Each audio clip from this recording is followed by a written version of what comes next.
It's right at 6 p.m. So everybody was up early. Are you gonna crank the air down? Because it's already warm in here. Uh-oh. Are you already out of here? We ain't got started yet, man. Alright. Listen, everyone know why we're here. You all was hand selected to be a part of this. There's a lot of us, everyone in here love our community.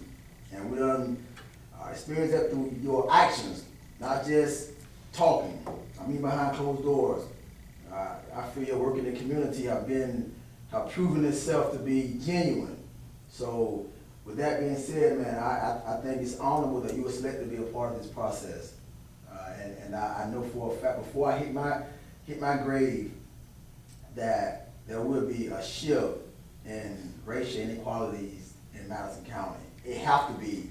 I will not let my son grow up and have to go through the same secret stuff that we have to go through here in this county. It's not on a great scale. We're gonna get into where it really is. Do a brief introduction, and we'll start right here.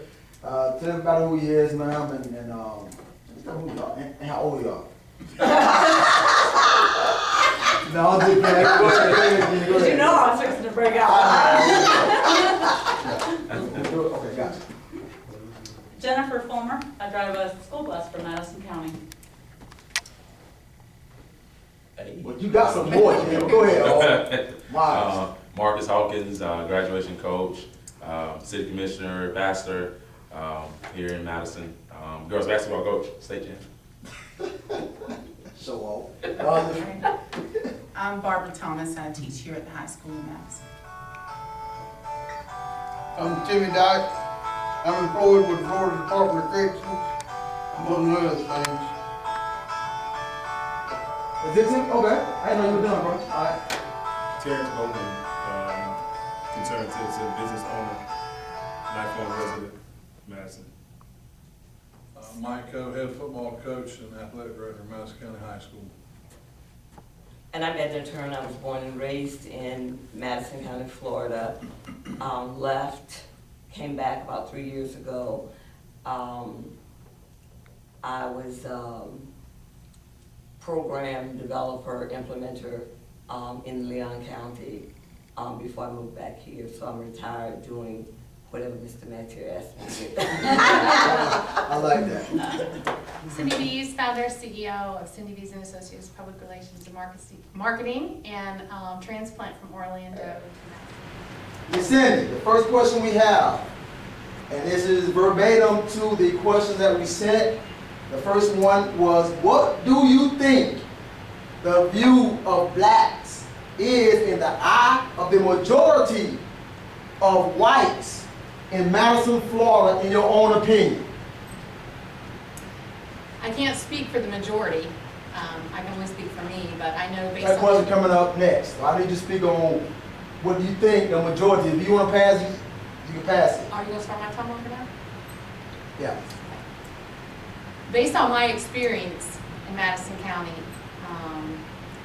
I have found that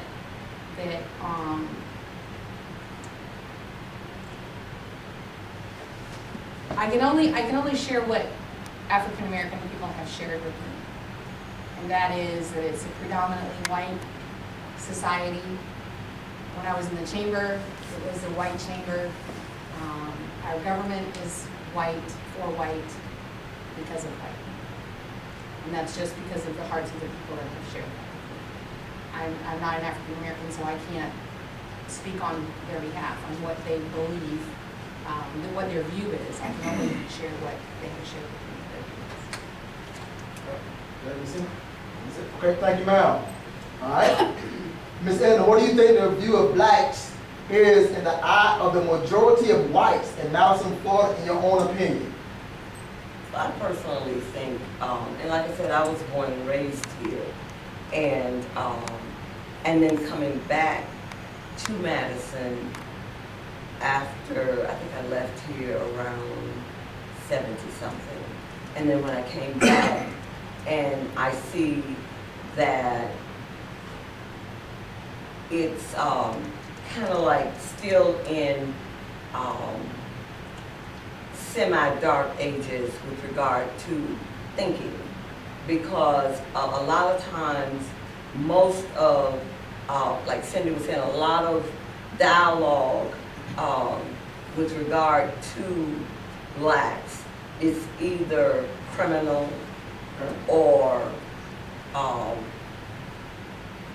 parents not doing or being involved in the lives of their children the way they should be, or like even when I was a columnist for the newspaper for like 18 years, and just out of the blue, the editor at that time decided that he did not want me to write anymore. And a lot of people were disgruntled about that, because a lot of people that said they were really blessed by my column every week.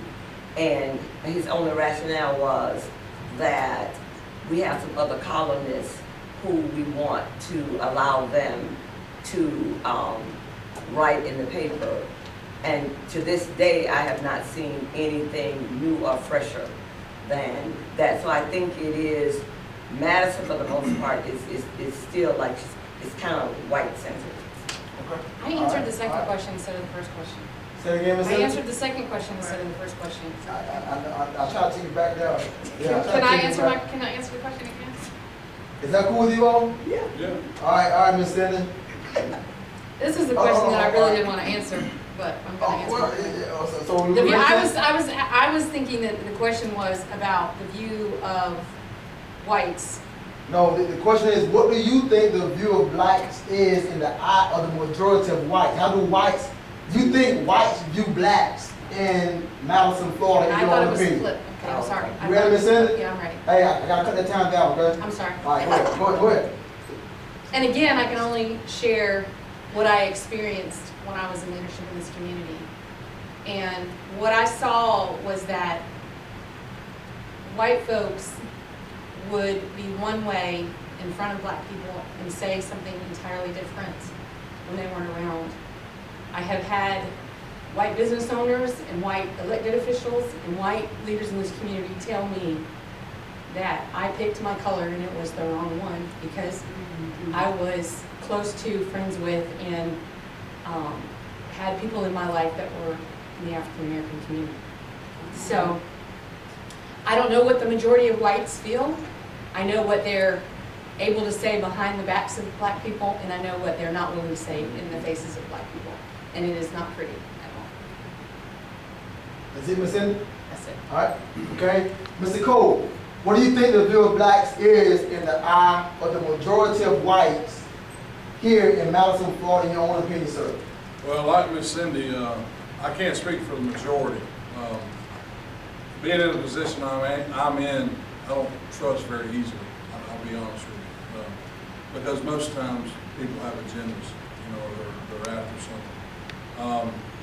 I can speak for the guys I'm around every day, our coaching staff, the people that I go to church with, Hopewell Baptist Church, where I've taken countless African American players to our church, and they receive them with open arms, and have people in that church mentor African American players. I do tell our players all the time that there are people in our community that you know, they don't know you, but automatically they think you're a thug. You know, so I stay on our guys all the time, white and black. The majority of our team is black. About keeping their pants up. You know, watching their mouth, especially when they're in public and around younger children and stuff like that, because there's a perception. You know, especially with the earring or the gold teeth, or there's a perception there. You know, and you're fighting it every day, and you already got a strike against you. Some of you, or you got dreads. You know, I've grown up around football and around African American kids my whole life, because my uncle was a coach. You know, and so all I can speak of is my perspective, the men I'm around. You know, like Brother Timmy and guys like that. You know, that's all I can speak. I don't know what the majority is, because I just don't get in. I don't deal. You know what I mean? I just don't get in that circle. You know, and there have been white people that's made comments before, and it fires me up. I'm not one to really jibber jabber with them. I'm gonna say what I feel and defend my guys. All right, appreciate that, Mr. Cole. All right, Mr. Bowman, now what do you think the view of blacks is in the eye of the majority of whites here in Madison, Florida, in your own opinion, sir? Being a lifetime resident of Madison, I can honestly say what I feel the majority of whites view black people in Madison as dumb, desperate, and destitute. And, you know, and a lot of times we substantiate that with our ways of living and with our lackadaisical approach to becoming responsible and being willing to be held accountable and being trustworthy. But for the most part, I can say that I've experienced being a young student. I experienced being displaced for the sake of funding, and as smart as I was in class with kids who had behavior problems and kids who, my best friend up until 4th grade was a young lady who had Down syndrome. And I was used primarily as a teacher's aide to teach the other students. My parents were working parents like most other African American parents in this community, and so they had very little time to come and pay attention to, you know, why wasn't I receiving a reward for making straight A's, because I was in below average classes, undeservingly. But again, from my standpoint, in my personal opinion, what I feel that the majority of white people in Madison view black people are dumb, desperate, and destitute, and the actions show. And again, sometimes we as African Americans, we substantiate that because of how we live, you know, our ways of living and our lack of, you know, accountability and responsibility, living responsible lives as fathers, as husbands, as brothers, as cousins, and everything, and just allowing our dreams to be deferred and eventually dissolved. But for the most part, I can honestly say that having gone away to college and come back, you know, not much has changed. Right on time, now, Bowman. Mr. Dykes, question is, so what do you think the view of blacks is in the eye of the majority of whites in Madison, Florida, in your own opinion, sir? That's all it would be an opinion that oftentimes they're looked upon as being lazy, always seeking a handout or somebody to justify their actions. But that's just an opinion because at the point I am in my life, you know, and Coach talking about those people in his circle, most people won't say those things in front of me because they know where I stand. And so I can't say, I know there's men in the community that has those opinions. I know there's women in the community that has those opinions, but I also know that there's a lot of folks that I know that don't have that opinion. So, but yeah, you know, I would say, I'd be lying if I sit here and said that the white folks in the county didn't have a negative attitude about a lot of blacks, and usually it's the young football players, basketball players, and those kind of things that they see in the community. And when something negative happens, you know, people jump on it. And it's, you know, that's not just the black community, but, you know, we like to take things and run with them as soon as we can and justify our stance or our beliefs. Thank you, Mr. Dykes. All right, Ms. Thomas, what I'll is take your... the rest of that time later. Well, yeah, 30 seconds up, man. All right, so remind me. I'll give it to you, man. All right. Ms. Barber, what do you think the view of blacks is in the eye of the majority of whites in Madison, Florida, now? I would have to agree with some of my other counterparts. One, the perception is that blacks are lazy, they're loud, ghetto, stupid, desperate, like Terrence said, and I guess I would get my perception of what the majority feels from working with young people.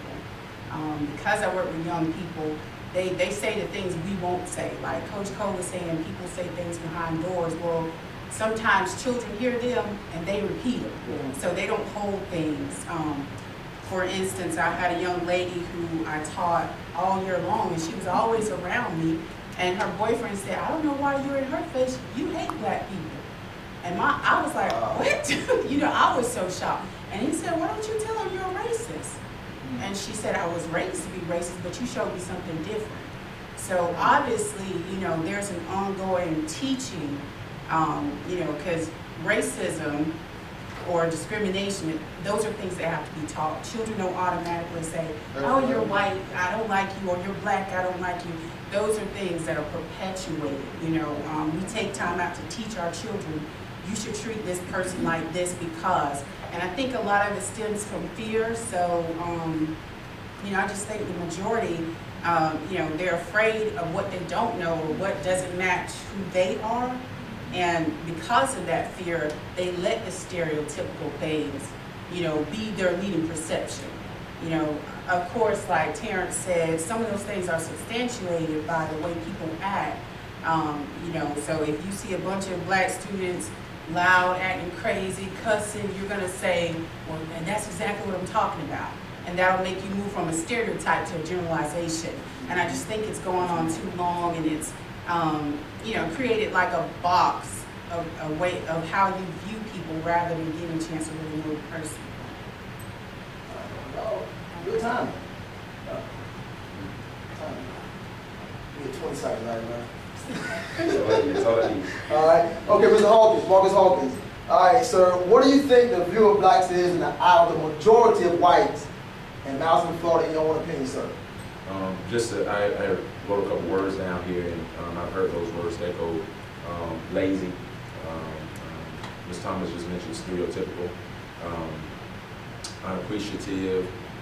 Not capable of doing.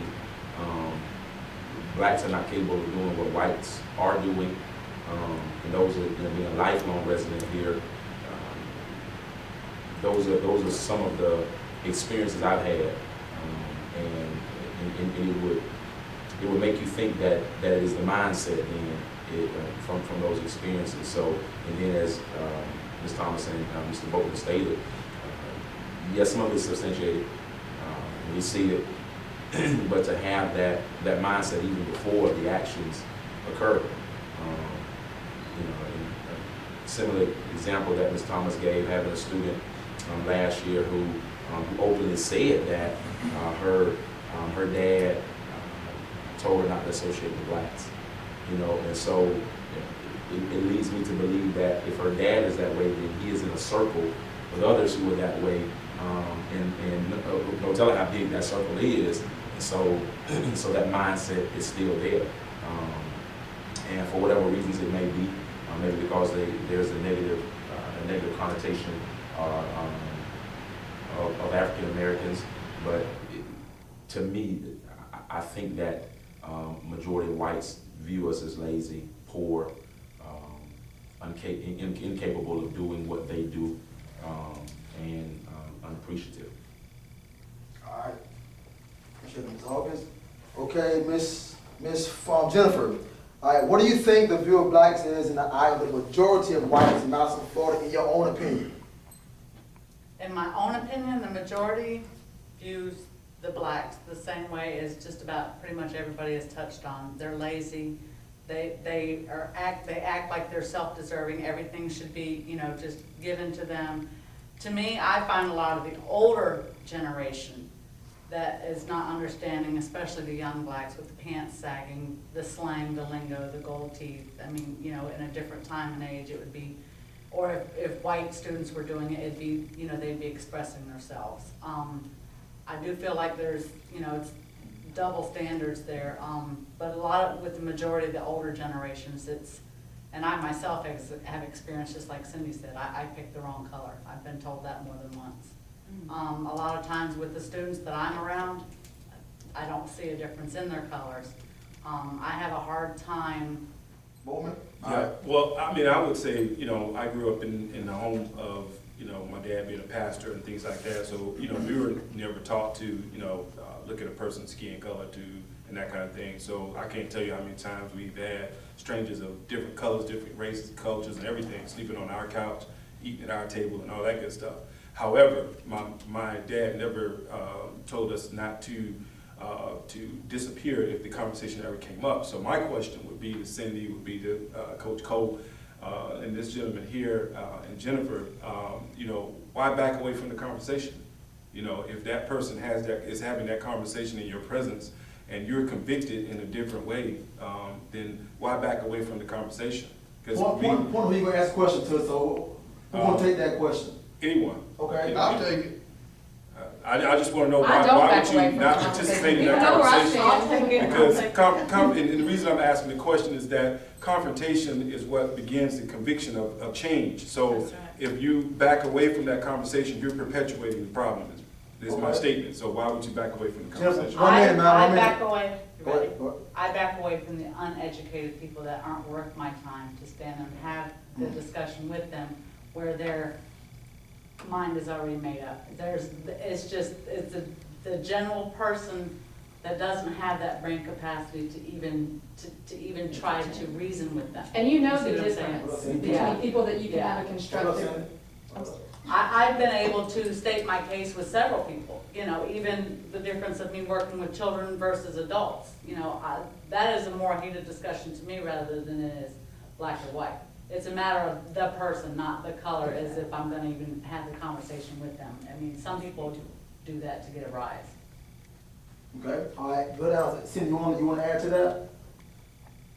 The thing is, I don't back away from it. Probably 15 or 20 years ago, I would've. But I see it as a biblical problem more than I see it as anything else, because we have men stand in pulpits every Sunday morning proclaiming Jesus Christ. But if we're not going in the streets living Jesus Christ, and if somebody wants to bring that to me, and that's why it's not usually said in front of me, because I tell them quick, if you can't live with them on earth, you ain't gonna live with them in heaven. Amen. And the Bible says Don't answer if it is folly. they will know us, love one another. That's how they'll know that we're here as disciples. And so, and the Bible also says, as these two ladies are talking about, don't argue with fools. And there's some folks that we're not going to make any headway with, and they carry themselves that way. And so, I don't give those people the respect. I don't care if they're black or white, Right. and I'm going to argue with them about those things, because what's the sense of me going down to their level? In reality, I'm supposed to be trying to help them up. Question. Both of you ladies mentioned I picked the wrong color. Those were comments that other people, I'm assuming white people, said to you. How did that make you feel? And how do you recover from someone basically letting you know they're not supporting you anymore because you made that choice? Oh, yeah. You don't I don't know. need them. I could make a few phone calls and have more people out on my back to protect me and my family in the African American community more so than white people.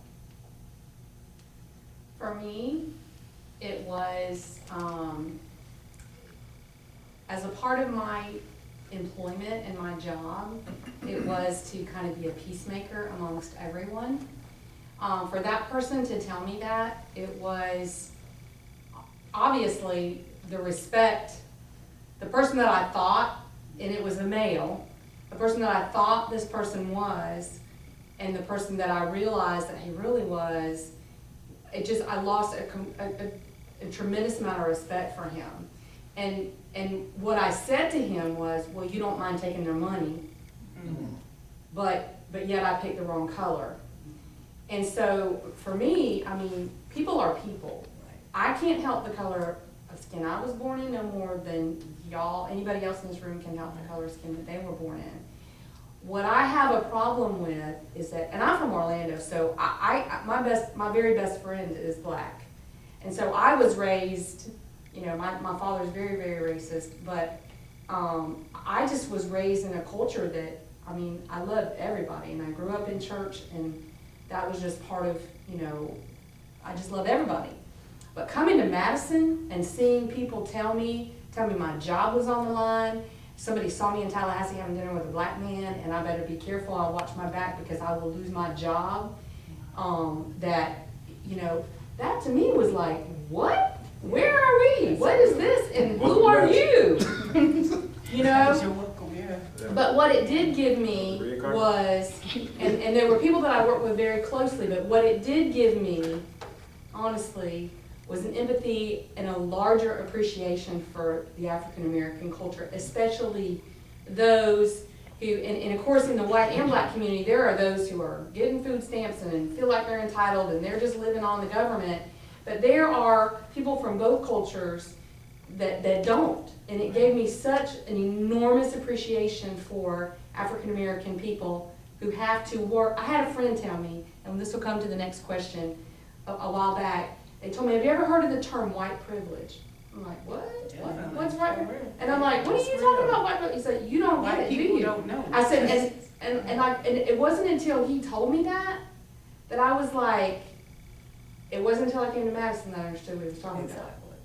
Because I was like, I don't feel like I have any privilege, you know, but ultimately the mindset of people, white people and black people, is that there is this mindset of white privilege, and it really was very unsettling to me, so. Okay, I appreciate that, it's the same thing. Okay, what do you think the view of whites are in the eyes of the majority of blacks in Madison, Florida, in your own opinion? That's the easiest one, that they're privileged.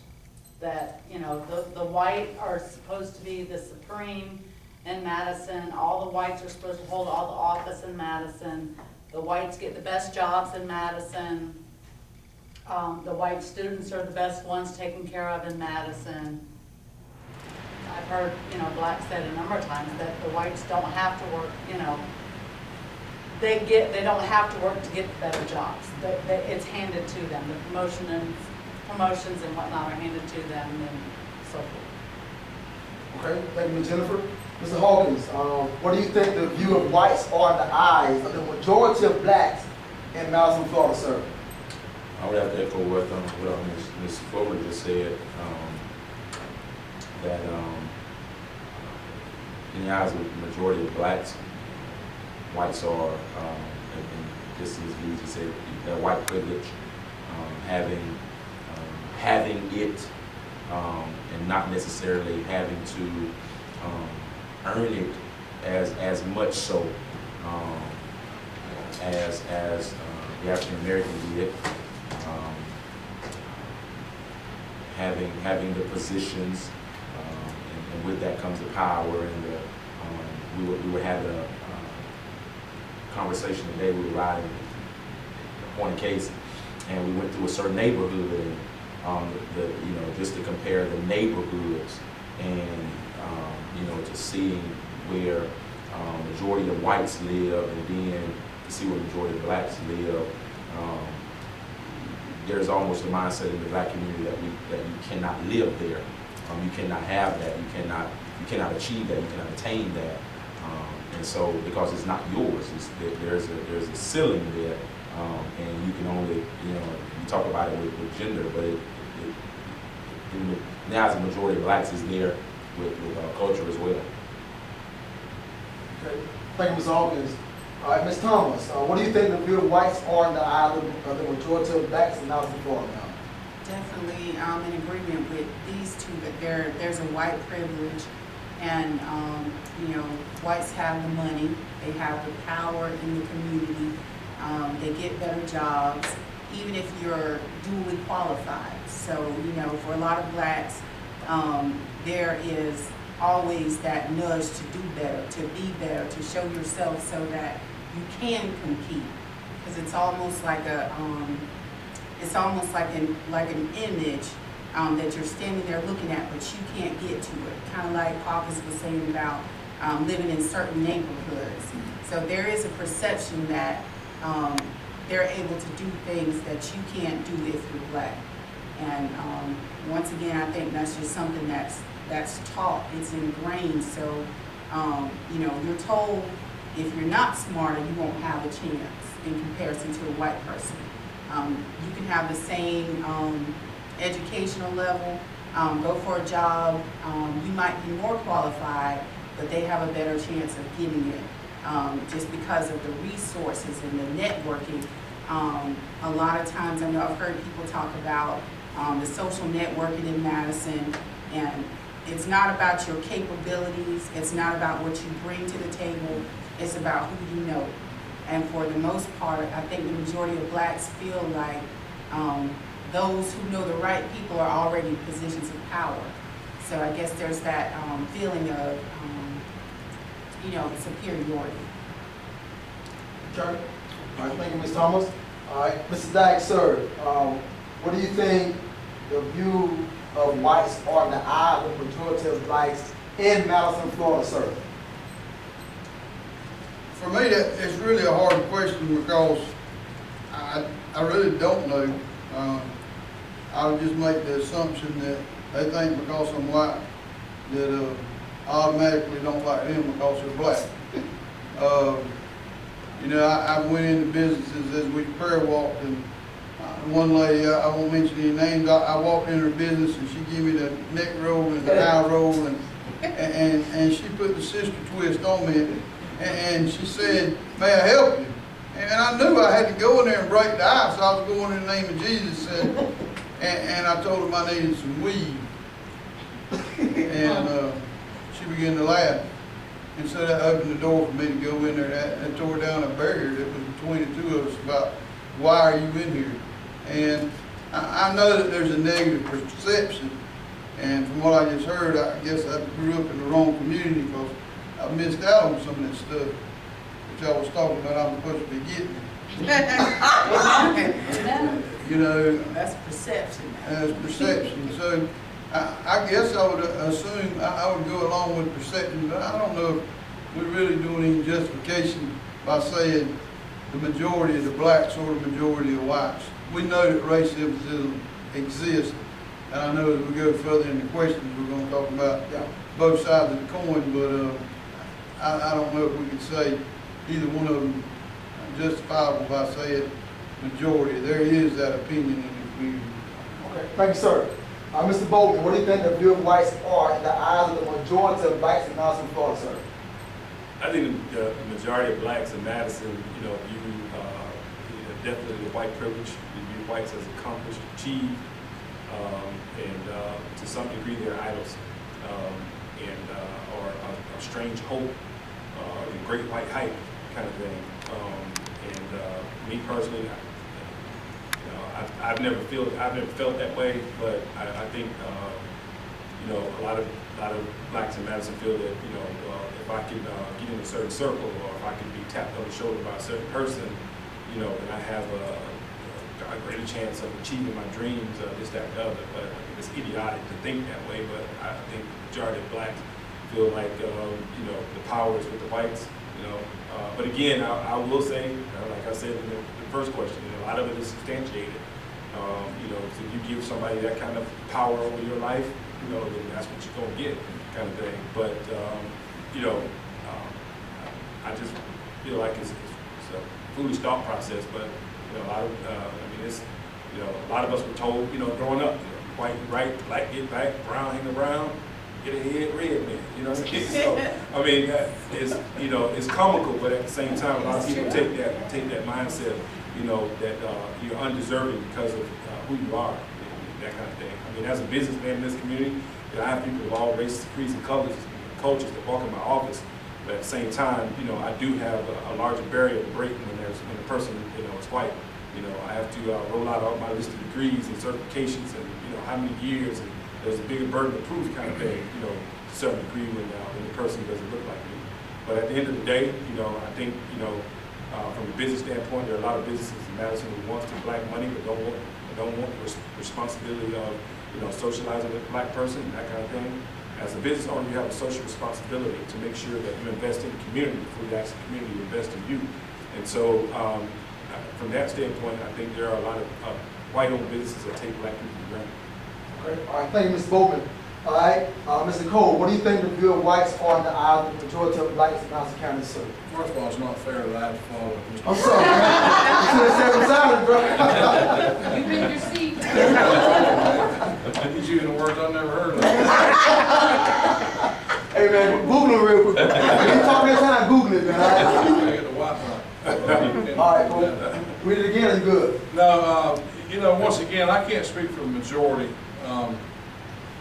you know, I'm sure, you know, it's a lot like what everybody else has said. I can speak for myself. You know, I don't feel like I was ever entitled to anything. I grew up without a father. He was on drugs. My mom worked 2 jobs and raised 3 kids. I drove a 90 Isuzu with no radio and no air, baby, to Tampa. After I got up every morning and substitute taught, went to coach football practice, you know, and I left there at 5 and got back at midnight, you know, just me and that highway. And I think that's why I fit here. I haven't left.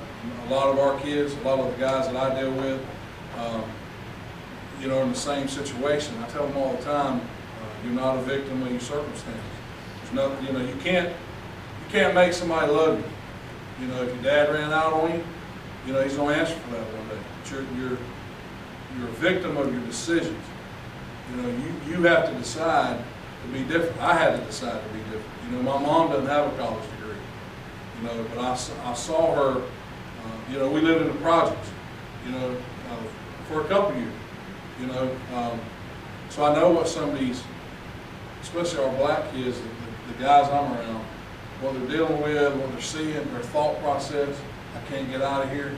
You know, where some of their white teammates might be driving a vehicle and they're going home. But that's what, to me, what makes athletics great. You know, and we can learn from athletics. I told you a couple of days ago when you asked me to be on this, I don't understand how we can play sports together and sweat on each other and sometimes bleed and cry together, but we can't live together and go to church together. I don't know. I just don't understand how that can happen. You know, but the white privilege deal, I mean, I think there are some, but I don't think it's a majority deal. You know, I've had to work for everything I've ever got. My first 3 years coaching, I coached for nothing. I didn't make a penny. You know, I really don't make nothing now. It's giving back, you know, all the stuff, not just me, the whole coach staff. You know, but that's our heart towards it too. You know, but that's a quick 2 minutes, bro. I was there 6, 7 minutes. Hey, Cole. Hey, my clock racist, man. Hey, what's the color that stop watching? It's black, man. All right. Okay, good stuff so far. Good stuff. All right, Miss Edna, you got 2 minutes now. All right. What do you think the view of whites are in the eyes of the majority of blacks in Madison, Florida now? I do believe that, because I do mingle in the community, and my thing is, I have no respect for person.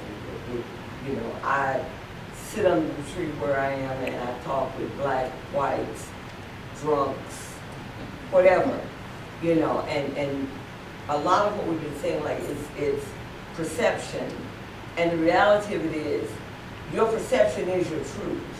So if blacks believe that whites are you know, privileged to all of that, it is their perception primarily based on their experiences with white people.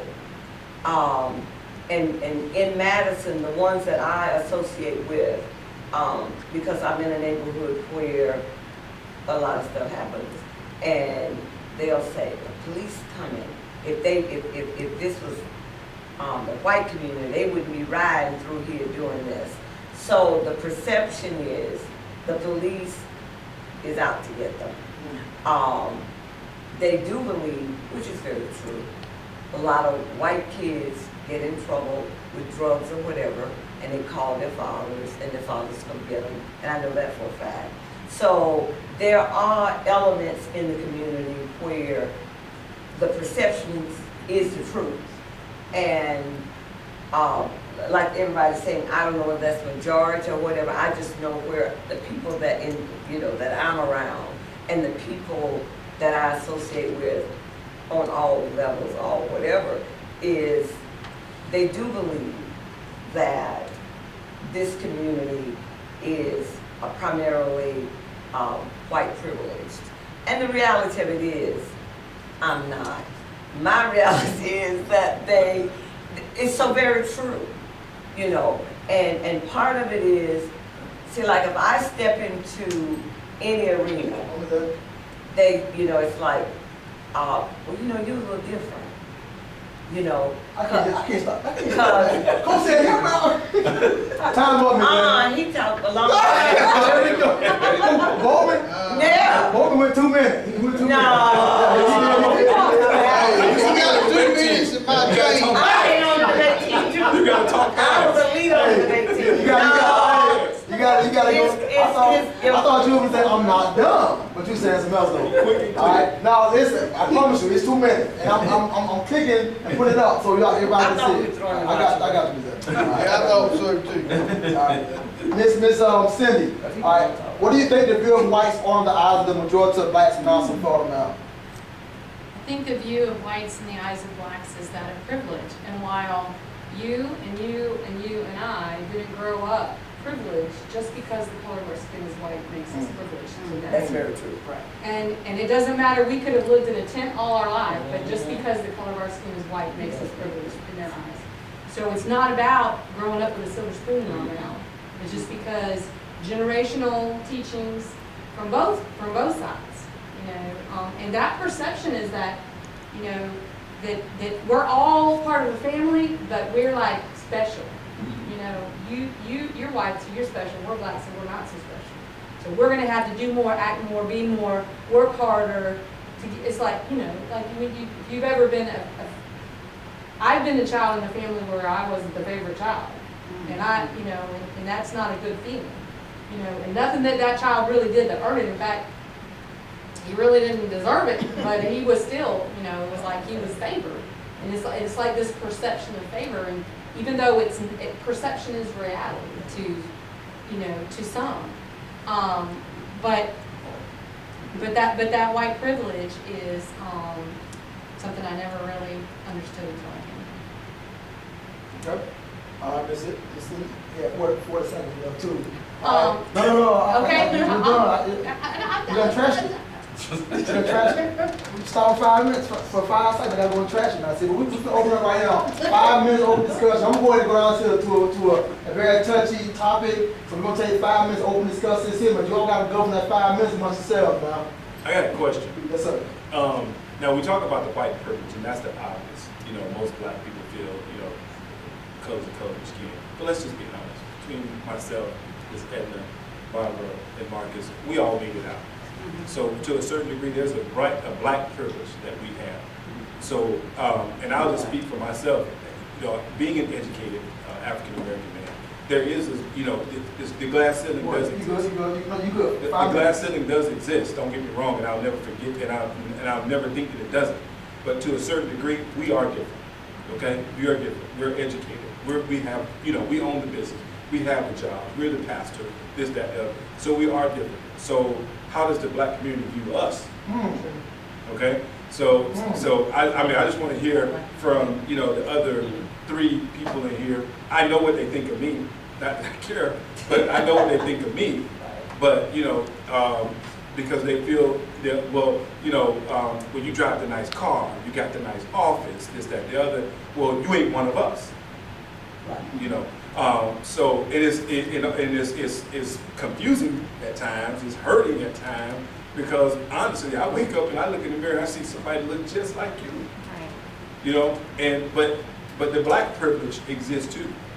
So I just want to hear from the other 3 African American people here who, quote unquote, made it out. You know, I mean, how do you feel? I just don't want to know. You ain't on this thing. I ain't gonna say that. No. Okay, so I'll speak towards it.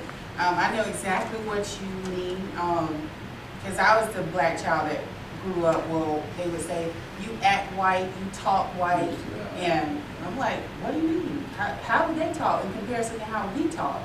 You know, and I would struggle with that. I can remember we used to do the morning news, like there was, I think I was in 2nd grade, it was the first time we did news. So I was the news person, me and this white boy.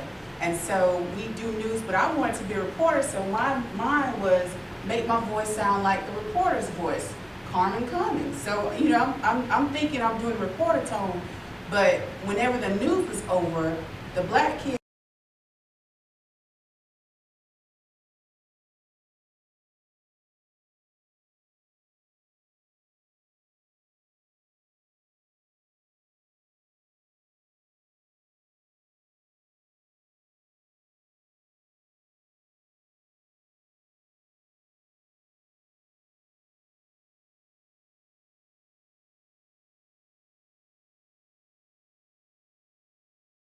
be like, nah, you think you white, you can't play with us. And the white kids would be like, you're not white, you can't play with us. So I found myself kind of like in the middle and not understanding why I was being treated differently or what I needed to do to fit in with each crowd. But once again, that goes back to how people are taught. Because while they were treating me like that, my mom never ever taught us about, you know, blacks are better, whites are better. We just didn't learn racism. It was just not a thing in our house. So I didn't see a problem. So there definitely is a different perception of people who they think made it out. And I think the only reason why there is that perception is because the white privilege is not just a perception, but it's a real term. It's actually a societal term that's real. And it's based off of statistics about the rates you get when you go and purchase a car, even if you have the same credit score, the mortgage interest you're charged, even if you have the same credit score, same type of job, same amount of money down payment. I mean, it's real. And because it's real, I think that, you know, sometimes black people, if they see that you're trying to live the American dream, which they say it's American, but it's only supposed to be for a certain group of people, if they feel like you're trying to do that and they feel like Mr. Bowman said, that you're different, when in actuality you're not. Yeah, I just want to say very quickly, if I can do quickly. You got 2 minutes for everybody. I don't know, I'm saying it's 2 minutes left. Okay, because I'm a totally different generation, probably the oldest one in here, grew up in segregation, period. I never associated with white people until I was in junior college. But I didn't. But I grew up, my mom always said, she believed in excellence in everything, no matter whether it was cleaning the blinds or making an honor roll every grading period, no options. So that made a difference. And listening to everything that we're saying, my thing is, because see, I'm a solution-based person. So when I listen to and hear everything with regard to all of the issues, there are solutions that go back to in the 60s where I was, that if, because I don't know nobody, whether they black, white, Jew, Gentile, I don't care. Don't stand taller than me. I don't care what the arena. I tell the children at school, because sometimes you've been at school, you know, the little white girls, or, you know, they'll say the little, who their parents belong to. I say, listen, you do that to your house. To my house, this my domain. So these are the rules. So my thing, and I tell them, I said, and I can talk to you all in this 8th grade class, or I can step to the Capitol and talk to the president. Because that comes from knowing who you are in an individual. So for me, I don't care about anybody's perception about Edna. I don't. Because I know, and to me, once we get that with children, that part after the dialogue after this, there needs to be the development of restructuring this community to put that back into children. Yeah, there's a, actually, if you all got a chance to go through your questions, no, you did, you good. Go through them in depth. Yes, ma'am. I got something, can I just, Go ahead, Ms. Henry. give me 2 minutes? No, you gotta get no full 2 minutes. Talking about the white privilege. Go ahead. And understand from the white culture, the same way that black people say white privilege, in the white community, it's black entitlement. It's like it all comes back from years ago, where the plantation owner and the slave is like, the black people have, you know, come apart, and they just feel like they're entitled to everything, and everything needs to be just, you know, in the white. And I think that has just come from generational. It has. You know, so whether it's real or whether it's perception or whatever it is, our society has to deal with it, and our children have to deal with it. Yes. Whether we recognize it, acknowledge it, admit it, believe it, it doesn't matter. Right. You know, it's reality It's in our real. society that, you know, there's just this unspoken kind of, well, white people are privileged and black people feel like they're entitled, and white people think they got it all together, and black people, you know, it's just the way we've been, you know, that's not to say it's right or wrong, but the same rub is with both cultures. Definitely. All right, Ms. Cindy, good point, great point. Well, the next question I have, I skipped down for a reason. I think When do we get to say we disagree with something? doing those 5 minutes. Okay. No, that was a whole different subject. That was blacks' opinions of black community. That was That really, was an that was inventive question question. 1 and 2, kind of a summary of 1 and 2. I wanna hear it. Okay, all right, so you want to hear, okay, so what do you disagree with, and then they get a chance to come back. I was just gonna say that I disagree with white privilege being on the same level as black entitlement. Okay. Because I do feel that there are some things that we are entitled to.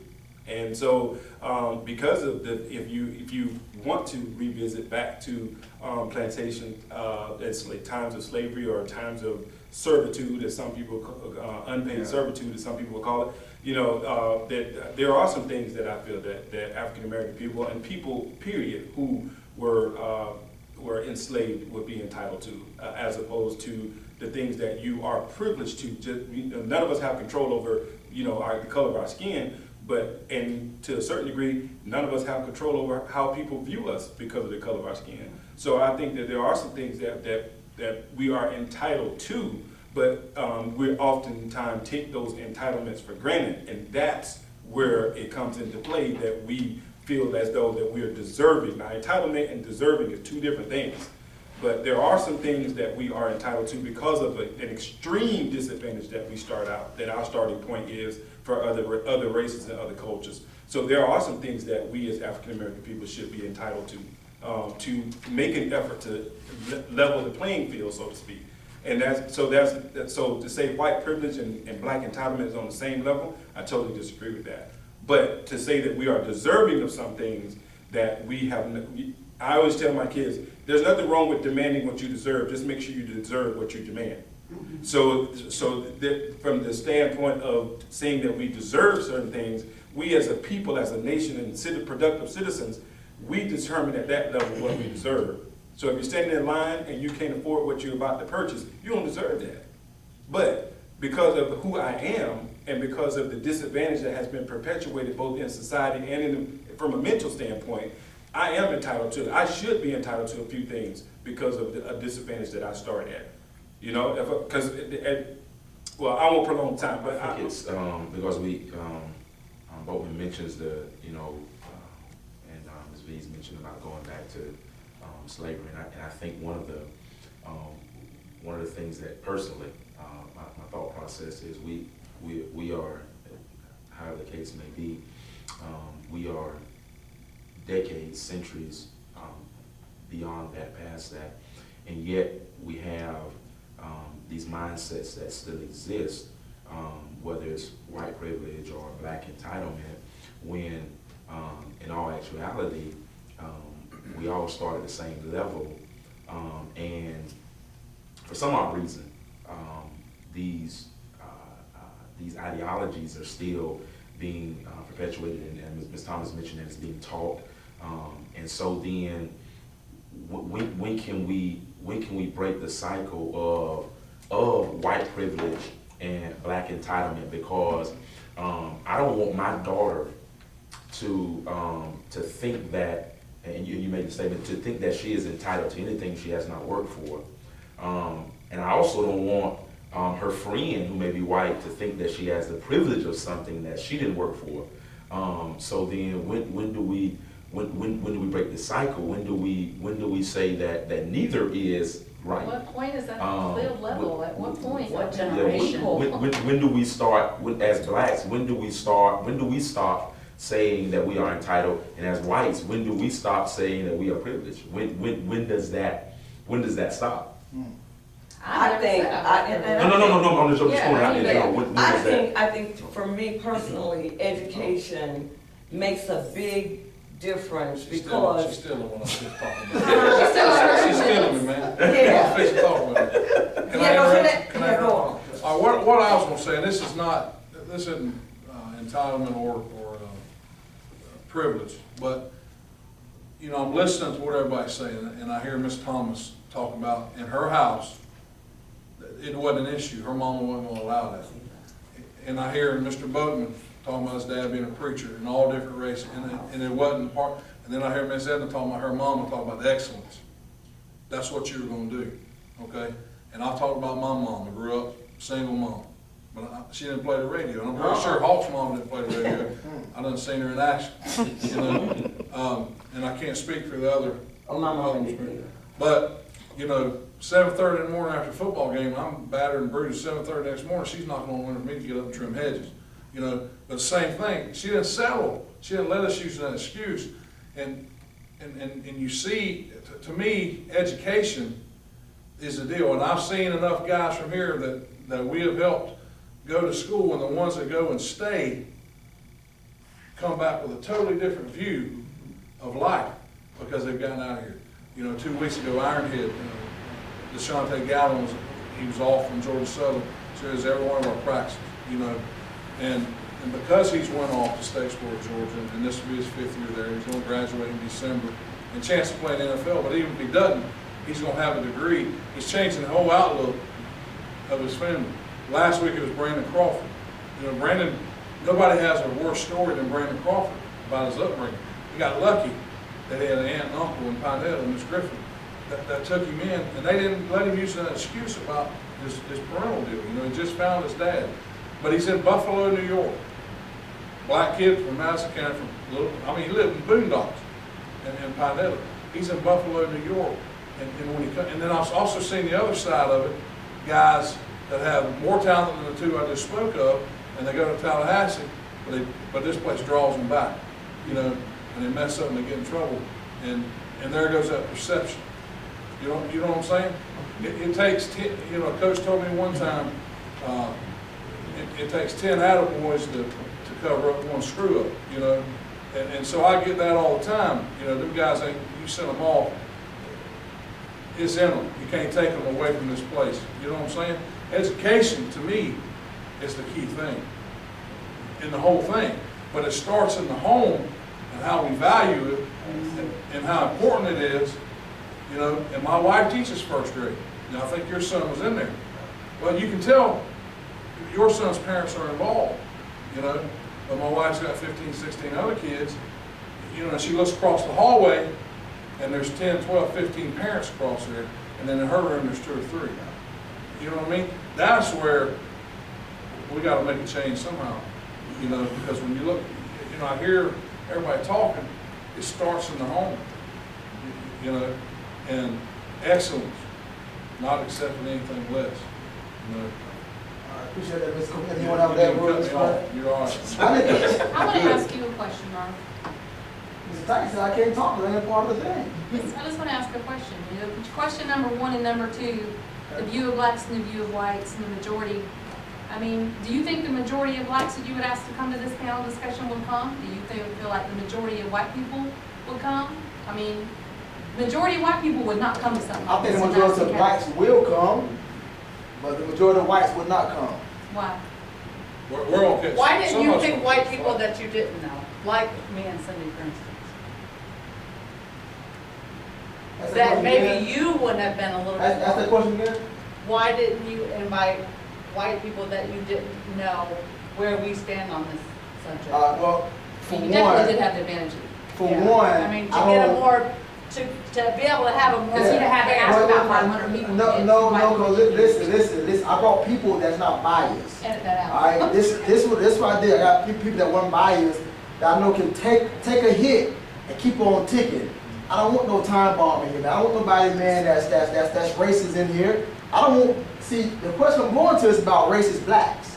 Like, I don't want no black in here, man, that's going to sit in here, man, and be throwing around crap just to start something. I don't want that. You know, we want people that can bring about a change. You all can do that. But if you are black power or white power, then you're biased to the other side. It's a gimmick. You can't tell me no difference. I don't want them in here. I don't respect those people, black or white, because they are the one. Because I want to find out who are the people, who are the ones that spreading the racism. Where are they? We're not gonna call names, but where are they? Who are they? So I want to go to the next one to call a white person a racist. Oh, he a racist. He a racist. All right. Well, do you think there are just as many black racists than it is whites in Madison County? Explain, please, sir. Yes. You know, I really believe, we've already mentioned this before. I use Mike Coe's son and Smoke. I don't even know Smoke's last name. All these kids got nicknames, but them boys eat, they sleep, they play, they wrestle, and they fight. They don't know nothing about, they ain't supposed to get along because they black and white. Because it's taught. It's taught in black homes, it's taught in white homes. You know, you can go out in the community, and there's people that, sometimes I come in contact with people, you know, they got the hand out, and you're supposed to give them stuff. That's black people and white people. But you go in places, and I know that there's white races here, and I also go in places where I know that there's black races here because, you know, and when I come by there, it's, and you know, and I might have been knowing them longer than the other person did. You know, sometimes I work with those kind of people in the prison system. But I believe it's on pretty much the same scale. And, you know, some of them take it to greater degrees than others do. Okay. Mr. Dyke, so to answer that question, do you feel like it's just as many racist blacks than it is whites in Madison, Florida? I thought I said yes. I want to make sure. Yes. Okay, all right. All right. Next person. Ms. Barbara. I'm gonna have to agree. I think so, and I think it goes back to what you just said, that it is taught in the household. Now, it may stem, I believe, from different reasons, you know, because you can indirectly teach a person to be racist, I feel. You can tell your child, you know, who are your friends at school, especially with small kids. If they start describing kids, and like my little girl, for instance, she came home, she said, Caitlin's white. And I said, Brayley, we don't describe people first by their skin color. But imagine if I let her continue to do that. You see what I'm saying? In her mind, she's making a barrier, she's creating a difference. And that could end up, you know, later in life, be realizing, okay, she's a white girl, so she's different.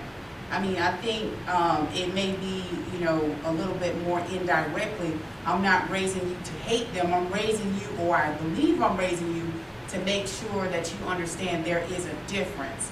I think for a lot of African Americans, they feel like they need to teach that there's a difference for the protection of their children, or so that they'll know why you have to work harder, why you need to do more, why I'm only going to accept excellency, you know, because, you know, you can't get everything whites get. You know, it's that type of thing, rather than the other side, just, you know, you don't like them because they're black or because their skin is different. So I think there's definitely just as much African Americans who are racist. I just think it probably like stems a little bit differently. Okay. All right. Thank you, ma'am. Thank you, ma'am. Mr. Hawkins, likes to know to call a white person a racist.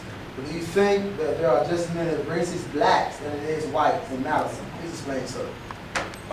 If we're looking technically, you know, we'll say yes and no. We'll say no for the simple fact that when we look at a racist, and I won't even get into the ism, but if we look at a racist, we have been predominantly shown the white black battle, and we've shown that from the white end. And so then when we talk about saying a black being a racist, we say no. However, understanding what a racist is, as blacks, we mistreat whites. You know, it's on a subtle level. It's not to the magnitude of the atrocities we may have seen in our history of blacks, but we mistreat whites. And so then, if that's going to be the case, then we cannot help but say that we are racist. you see it in the black community. I was watching a video the other day on YouTube, excuse me, Facebook. Two black young men riding around a parking lot, yelling out absurdities to white customers. Why were they not yelling out the blacks? Why were they singling out whites? So yeah, I would say yes. There is. I wouldn't say as many, but there is a great deal of blacks who have, and it may have been because of conditioning, but yes, there are. I would say yes. All right. Good time, Ms. Hawkins. All right, Ms. Fulmer. All right, blacks are known to call a white person a racist, but do you think there are just as many racist blacks as there is whites in Madison County? I think there is, it's just, to me, it kind of seems like it's on a different level. I don't know if I would call it racism as much as I would a difference in respect. I don't think that if I speak to a young black, high school student down at the grocery store, because they know me, I can look at them and say, child, pull your pants up, and they'll do it.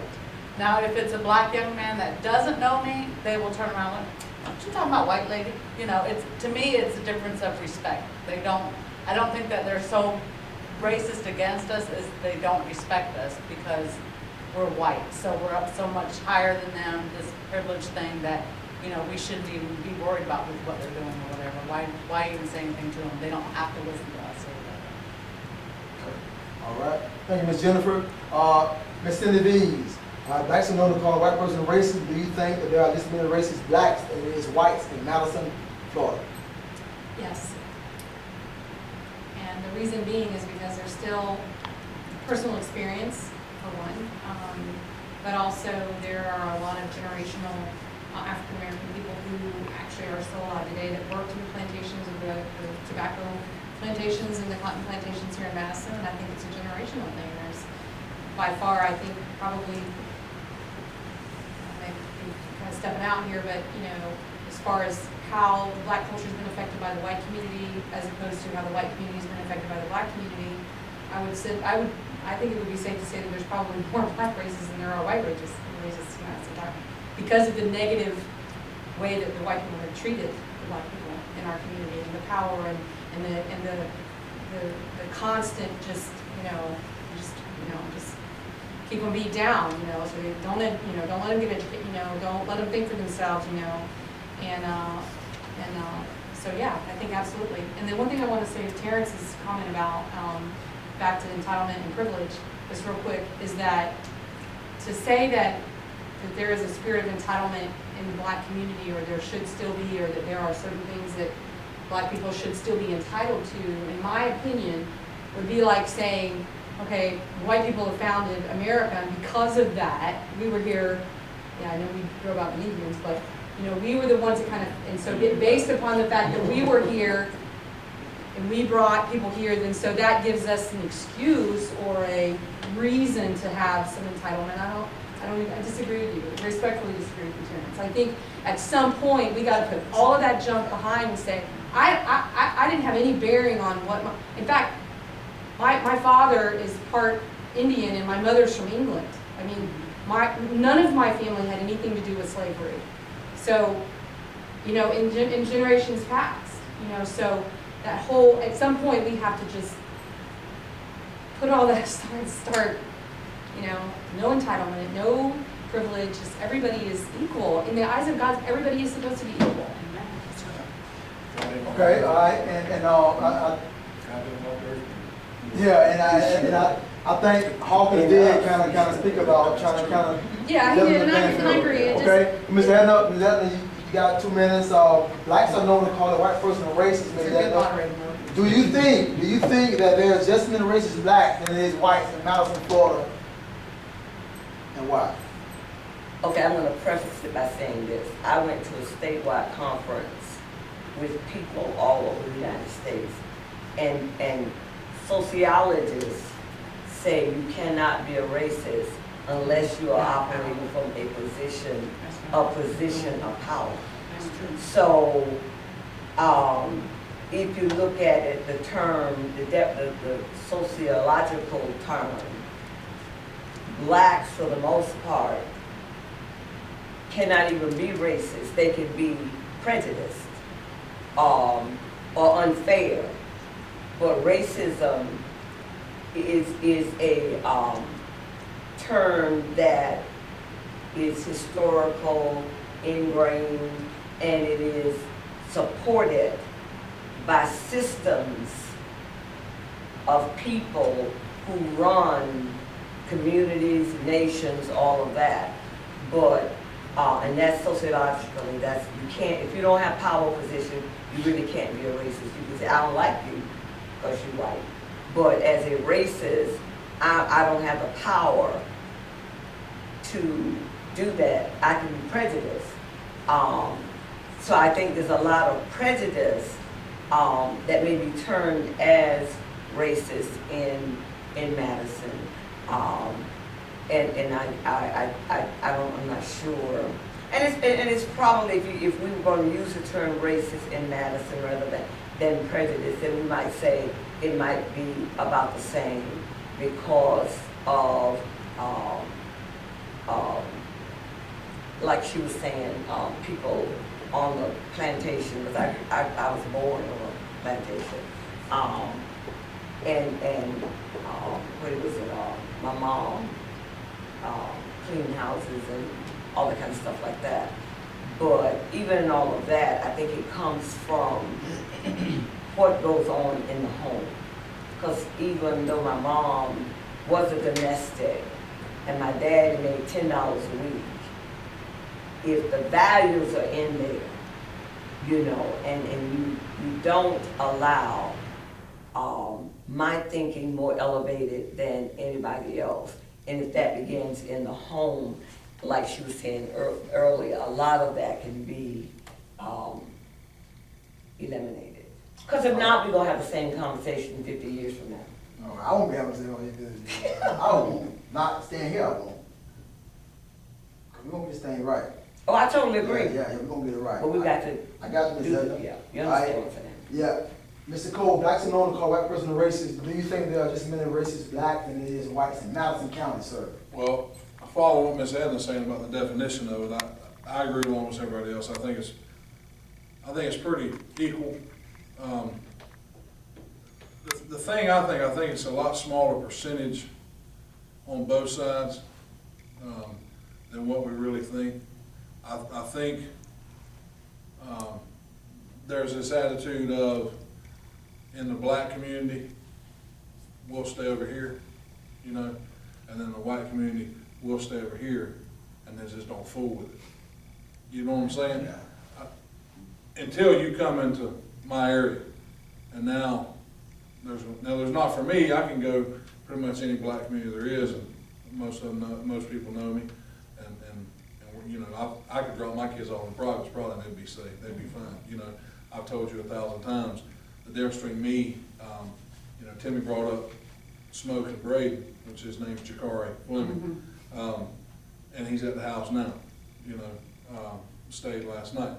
But Braden stays with Smoke too, across the tracks, in a single wide trailer with Miss Felicia. And Miss Felicia knows she can take that belt off and tear Braden's tail up if he gets acting sporty too. You know, that's the difference. That's where I'm at. I trust Felicia. I know Felicia. You know what I'm saying? I know what Felicia stands for. I've coached 2 of her sons already. And I think until we start getting to that point, there's not going to be change. I really think it's just a cultural deal of people not really understanding, you know, but until you're willing to do this, or to sit down and go have a meal with somebody of the race and get to know. That's right. Because there's issues on both sides. It is. And a lot of the same issues on both sides. That's right. It's just viewed differently. You know, I told you before, I feel like I fit here because the majority of my young men don't have a dad in home, just like I did. And my uncle was a football coach. I got lucky because I was with him when he was taking kids home in the back of 76 Dawson, white kids and black kids. So it's never bothered me to pull into the projects or to go to Hilltop or wherever. I can pull up to the store where all the old black fellas are standing there talking, and I can walk right over and talk with them. It's just life to me, and it's not, you know, where some white people, hold on, I'm on a roll here. 2 minutes 30. I was so good. You 2 minutes 30 seconds in, bro. No, he's You fixing, owe me 30. he's fixing You the owe me top. 30. Alright, Boatman got minute 30 seconds. Alright, Boatman, the question is. You don't have to repeat the Question, question. all right, go But ahead. I don't think it's a matter of racist blacks in Madison. I think there's a lot of disgruntled black people in Madison. I think there's a lot of black people in Madison who feel they've been passed over, or they've been looked through, and somebody is taking their turn. Somebody's gotten what they were deserving of, that kind of thing. So I think that a lot of the efforts that have been made to improve upon race relations, when one thing like that happens, it takes us all back to a plantation mindset, so to speak. So it's one of those things that becomes warranted of being passed on to the next generation and the next generation. Because you know what? Just when I was about to step out of my comfort zone, white cop shot a black kid. You know what I mean? So I think there's or just when I was about to step out of my comfort zone, I got passed over for a job. Or one small thing from my past that was 20 years ago got brought up in a job interview, whereas I know this knucklehead just messed up last year. You know, so I think there's a lot of disgruntled black people. And back to what Ms. Edna was saying about the true definition of racism, of being a racist, I think there's a lot of racism that exists in Madison. But a lot of that takes place because of, I think the African American community here has a great tolerance for it. Because right now it's 2016 and my sister's the only black teacher in Pinetta. We have one black teacher in Lee. And that's in Lee, that's our Hispanic quadrant in the school system. And we don't have a Hispanic teacher over there, and that kind of thing. So I think as a whole, as a community, we've developed such a deep-rooted tolerance for stuff to continue. And when we have a few people that challenge it, when we challenge people to come out of their comfort zone, one thing happened that reminds us of the past, and we go back to that mindset. And so it's hard to get somebody to come out of their comfort zone when they see more of the same happening from the other side of the railroad tracks. Whether that be a white person wanting to trust or a black person wanting to trust. When they see one thing. Because Ms. Edna mentioned because we throw the terminology around, and I mentioned in my comments that I wanted to deal with the ist and not the ism, because when we deal with the ist, we deal with an individual, as opposed to the ism being an ideology or a belief. And so if we deal with the ist, then a racist is someone who mistreats another race because of that race, or believes that their race is better. It doesn't matter what position we are in. And so then as a black, I can be a racist because I hate a white.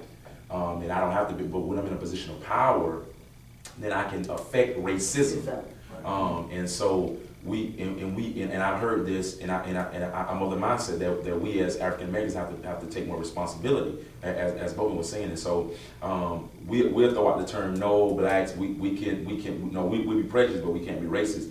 When we can't hate a race because of their race, and when we do that, we are in turn, regardless of what was done to us, because I always preach is not what others have done to you, is what you do to others. And so, regardless of what has been done to me, if I in turn treat you the same, then I'm no better than you.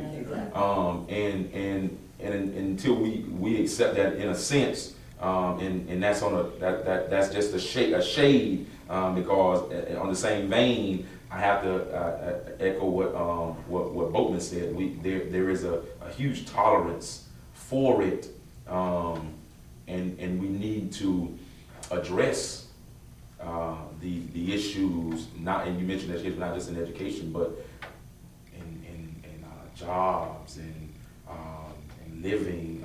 We need to address those things. But I wrote that down because we throw that terminology around loosely. heard a beat me. I heard, So you see, bam, man. You This- gotta say, hey. All right. Mr. Mattair, I want to say something real quickly. Back to, because we hit the slavery thing just a little. I think what really, really makes a difference, when I started saying initially, you made me hush, with regard to educating, because see, so many African American children and white children don't know African American history. Now, what I did in Tallahassee, I taught, and that's when I was getting ready to say education. I taught, and I brought in experts and psychologists, and I made a trip to Africa, all of that, because educating and understanding that people think what they think and feel, not because it happened in 2016 or 2000, some of the psychology of stuff, all of that began years ago. And like everybody else, I don't believe in perpetuating that, but I do believe that educating sets you free. So when children really understand, because see, so many black children have no clue of where their roots, and not just their family. They don't understand that I have value. I came from kings and queens. I didn't come off of a slave ship. See, you know, so when I went to Africa and I saw the castles where people came in chained, and if they got sick, they just threw them in the water. The church was right above where the slaves were shackled to. And the slave owner said, I want her this afternoon. So he took one, cleaned her up, used her in the church, brought her back in time. So educating all of that with regard to, you know, it didn't just happen.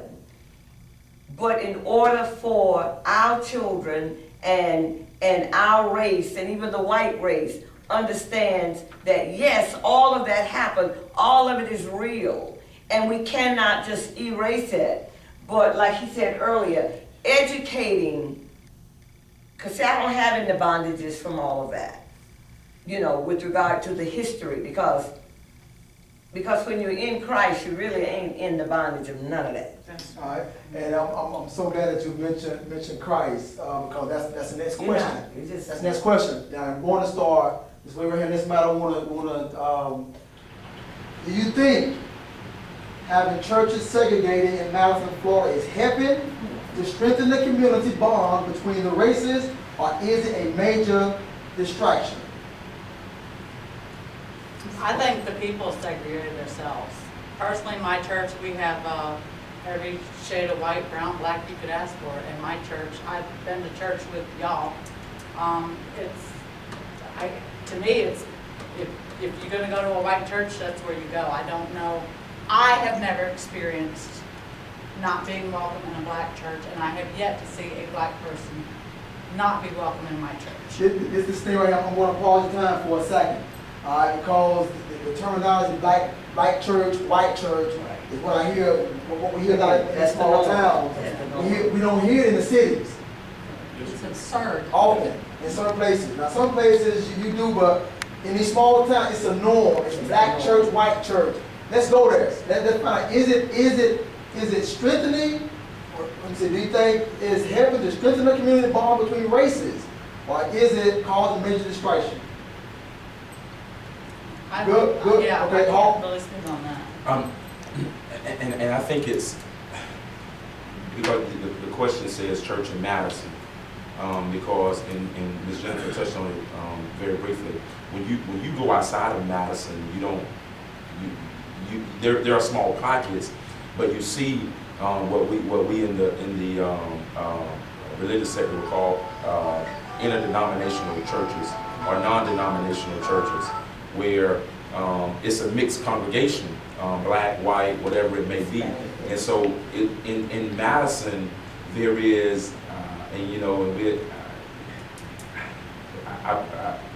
we were just talking about it this morning in service. There are old traditions that will have us only see this is a black church or this is a white church, and I'm kind of thankful, and I'm sort of put a spin on this. I'm kind of thankful that there is a remnant that is coming along, being raised up, that does not see the black, white in the body of Christ, but sees, the blood of Christ. However, because the question states in Madison, I do believe that there are still, from my personal experience, there are still some predominantly white churches, and since we're being open and honest, because I operate in the Baptist, which a whole nother spin. There are some, but for the sake of time, there are some predominantly white churches that will look down upon blacks coming in. There are some predominantly black churches who will not fellowship with the white church. And those are old traditions and ideologies, and I've said that word several times, that have to be broken, but they do exist in small pockets, and it is hurting the younger ones who are trying to come in and get a relationship with Christ, develop a relationship with Christ. All right. Man, listen, you all saying some good stuff, man. I hate this, but see, time is ticking. You keep wasting our time. You got to kick that, man, all right? It's a major distraction. Any type of separation, separates us not just physically, but it just perpetuates our separated ideologies. So if we already see black church over here, white church over there, and if we just only go to those places, then, it continuously separates. I personally feel that one of our, biggest errors in church, the body of Christ, is the separation. We all say, like you were saying earlier, we love Jesus, we love Christ, but for a lot of us, there's a difference between being comfortable in a setting versus what Hawkins just said, refusing to go in fellowship or worship. I think when you get to that point, and a lot of people get to that point because that's what they've always done, you're not just, continuing to show young people that we're supposed to be separate, but now you're going further and it's affecting your spirituality. There's no way you can truly be a Christian and say, I don't want to worship with them because they're white. That's the opposite of what Christ taught. All right, good stuff. Mr. Dykes, go ahead, sir. Yeah, it's a problem. It's a major issue because I heard a black preacher say one time when I went to a funeral for a white man that the most segregated hour in America was 11 o'clock on Sunday morning. And that's not really true. The most segregated hour in the rural country churches in the South is 11 o'clock. Because this morning I went to Thomasville Road Baptist Church. I sat next to a black family. In front of me, I hate this interruption. Just all 10 seconds right there. But in front of me was a biracial couple. In front of them was an Indian family. But we're never going to tear down any of these walls until we start going out and we start serving God in the community together. I praise God on October the 30th, we had a community day at Mr. Wally Davis's farm. We fed 600 people and we gave away a semi-load of food. But one of the greatest things that I saw happen was, and I told several people this, at the end of the day, it didn't look like a Ku Klux Klan meeting. It looked like our community. We had Mr. Anderson and his grandsons cut up every bit of that cabbage, and they want to know what could they do. I told them what to do to it. They put it on the grill and they cooked it. They helped do other things. And then there was younger kids, Clyde Alexander, he had his granddaughter, and I think it was, and some other kids with him. There was blacks and white bagging groceries up together and giving them out. There was black families pulling up and saying, I'm going to take stuff to 5 families, and white families coming up and saying, I got 6 families I want to take food to. And I think that's one of the greatest steps, not just because I was involved in it, but because those youth got to see adults black and white, working together for the Lord is what we was doing, but we was loving on the community and trying to reach them and trying to make a difference. And so as long as we continue to segregate and we have our different causes that we're working for, reality is I'm not fighting against Mr. Boatman, and Mr. Boatman's not fighting against me. What we're fighting against is the principalities that's trying to destroy anything positive in America. And so it starts in our pulpits. And in our pulpits, I found to be in Madison County, there's so much pride that people's not willing to say, well, if it wasn't my idea, I'm not going to do it. I'll tell you the truth, I would not put my name on any of that stuff for that community day at Mr. Wally's if it's not needing a contact. All it says is community day. It doesn't say anything about any church. It doesn't say white community day. It doesn't say black community day. But until we get to that on Friday night, the Cowboys is getting their eyes beat out. Oh man, they got a running clock in the second half. And then this is truthfully, this is what these black kids is hearing on the sidelines from the black fans is, I can't believe that cracker. Why they still got him out there on that field? Why, you know, why? They think you cannot hear those things. And then when those black kids hear white folks say the same thing, we are destroying ourselves by not living God's word and not being that example that He desires for us to be. Until we have a passion for the love of God and we're loving on our brothers and sisters, if me and Mark Hawkins don't never go hand in hand in the community, I told him this 5 years ago probably, we won't change the community. I appreciate that, man. I really appreciate that. And you got extra time because you've been cutting short some words. Yeah. All right. Mr. Bowman. Don't read the question. Go ahead, sir. Go ahead. Give him time. Well, I think the church itself is a divisive tool amongst races, period. One of my most profound experiences, spiritual experiences, has been in the non-denominational church. I, for one, since I was a kid, have always felt that denominations is just, subjectivity. You don't want to baptize nobody? Okay, we want to baptize you. You don't want to sing hymns? We want to sing hymns. It's a really, really, really major divisive tool within the black community. And we're divided enough as it is by race. So now we go from race to being divided by beliefs. We go beyond beliefs, being divided by what's the name on the front door of the church, who's the pastor of the church, this, that, the other. So it's really a tool that is just divides us in. We go from race to segments to town to this, that, what street, this, that, the other. It's just a divisive tool. And we talk about Christianity, but it's the love of God. It goes beyond Christianity.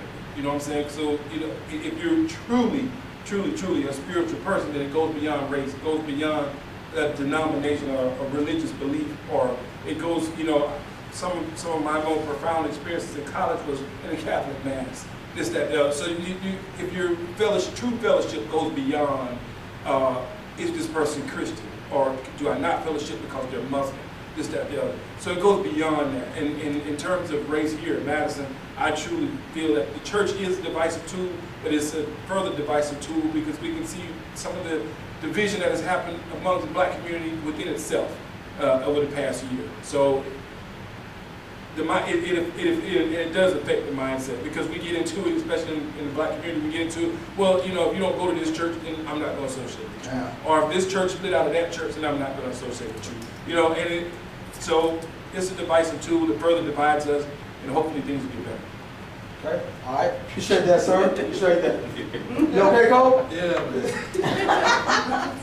All right, let's go ahead, sir. No, sir. No, sir. Yeah, I agree with pretty much what everybody else said. Number one, I think the first thing is we're not doing enough to get our young people in church, period. I think that's the first issue,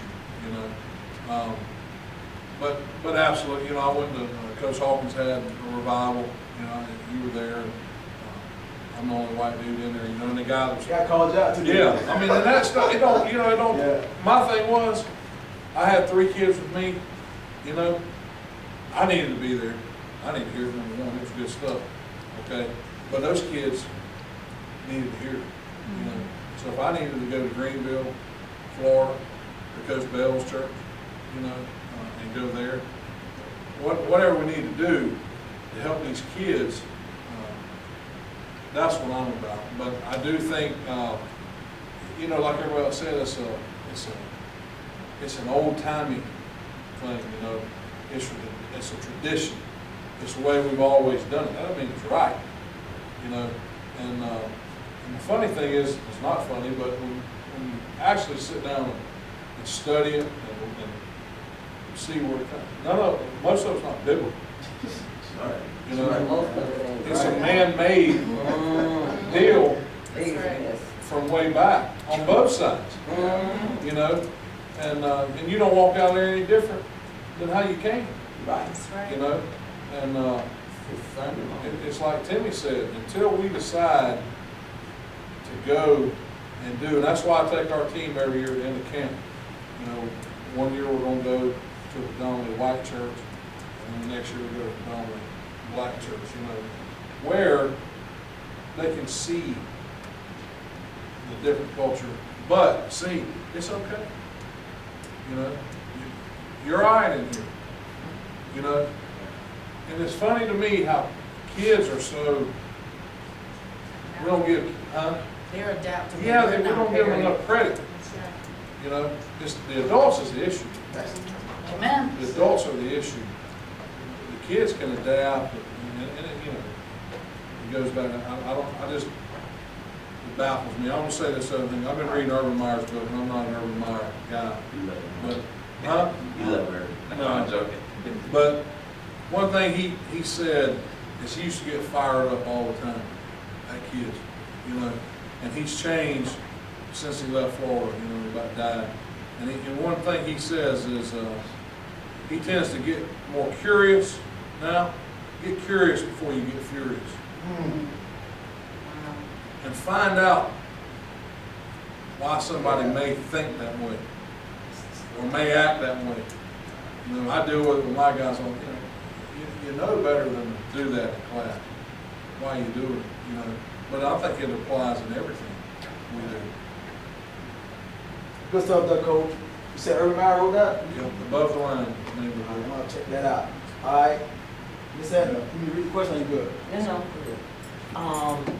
What the gentleman here was saying is, I'm more on the, because I do believe that probably most of us sitting here are saying that we're Christians. And the model is the Word of God. And my thing is, if that Word does not become alive and become a model in the community, all you guys read it. And what we have a lot in, and it divides even in the African American churches. I'm a reverend, I'm a bishop, I'm a doctor, and then they call people lay people. I'm like, where in the Bible they say anything about lay people? You know, so there's division even in black churches. So my thing is, if you're gonna say the Bible is your model, and they like to say that, and we're gonna do just what the word, but it's gonna be selective. Yeah. But my thing is, just like this gentleman said, if you're gonna say it, live it. And you're gonna be a model. Because children ain't crazy. They know, like my mama used to say, you can make your mouth say anything. But if that word of God, I don't care if you go to church every single day, if the word does not become alive and have legs on it and become a model in the community, it is not going to change the community. It's just not. It's just a book that's got words in it. That's all. So I totally agree with you. And that's a lot of time. I tell people all these programs, all this other stuff in churches, ain't nothing about churches and raising money and doing, and it ain't changing, helping people's lives. Because most churches that I'm going to end do not empower people to walk in victory. That's right. They teach people to depend on pastor. See, and my thing is, you know, you don't have to, and I do believe this. I've been ordained years ago. I don't even tell people because people know who I am. I don't have to tell nobody I'm a minister or I'm a prophet, or I'm a whatever. Because the who I am stands up wherever I am. So if we do that as we move around, we won't have to worry about, because I go in any churches, synagogues, anything, it does not matter because I know who I am in Him. And until we do that in the body of Christ, we are wasting, and God is not pleased. Because part of churches is supposed to be building kingdom lives for kingdom people. All right, great point, Ms. Edna. Great point. Appreciate that, Mel. Ms. Cindy Dees. Any community that has 21,000 in population and at least 100 churches. Right. 18 now, little 18. You're right. 100+ churches. Okay, that's an average of 100 churches, Mhm. 18,000 people, 180 people per pastor in this community. Yeah. Either number one, the pastors are not doing what God called them to do, Come on. or number two, the people sitting in that church are not listening to their pastor. Because in a community with less than 20,000 people and that many churches, there ought not be racism, there ought not be a racist or ism or black-white churches. None of that ought to even exist if people were really doing what the Lord called them to do. That's the first thing. I heard a preacher say one time, if you walk into a church and everybody's the same color, you better walk out, because that is not the model that God has ordained for the church. And I love Charles Stanley Church. He's got a huge church, but you look in that congregation and you see black, white, Filipino, Mexican. And the thing about racism, and we're talking about racism in Madison particularly, and I think it has to do with the time of slavery, because we don't have whites and Japanese fussing, we don't have whites and Mexicans fussing, we don't have Mexicans and, it's the black and the whites. And I think that just the terminology, black church, white church, is absurd. And I think it grieves God. I really, really do. I have been in the white churches and I have been in the black churches, and I particularly like the style of, I love Marcus's church, but just that whole mentality of black church, white church, I don't want no part of it. I really, really don't. Because that is what's setting the tone for our kids to go to school and think, well, we just were in church, this here was black, that right there. We can't say we love people, but yet we condone the whole black church, white church thing. How do we expect our children to be raised up in a community where there's black church, white church on Sunday, and then go to school and they're supposed to behave like everybody's in the same church, in the same school? You can't expect the children to behave the way that adults aren't behaving, and the way they're not, the example that they're not setting. That's all I have to say about that. This needs to be thrown out here because as a pastor, Coach Cole mentioned this about coming to the revival, and being the only white guy there, and of course I'm sure he knows that because he wasn't the only one invited, but you were the only one that showed up, and so what I see in Madison, because the question referred to Madison, it's easier for a black to go to a white church, but a white to come to a predominantly black, it's tougher.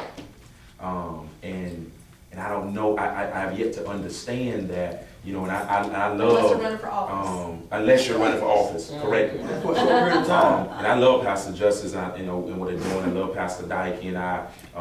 We haven't had a chance to hold hands yet, but we're on the same wavelength. I support what he's doing, vice versa.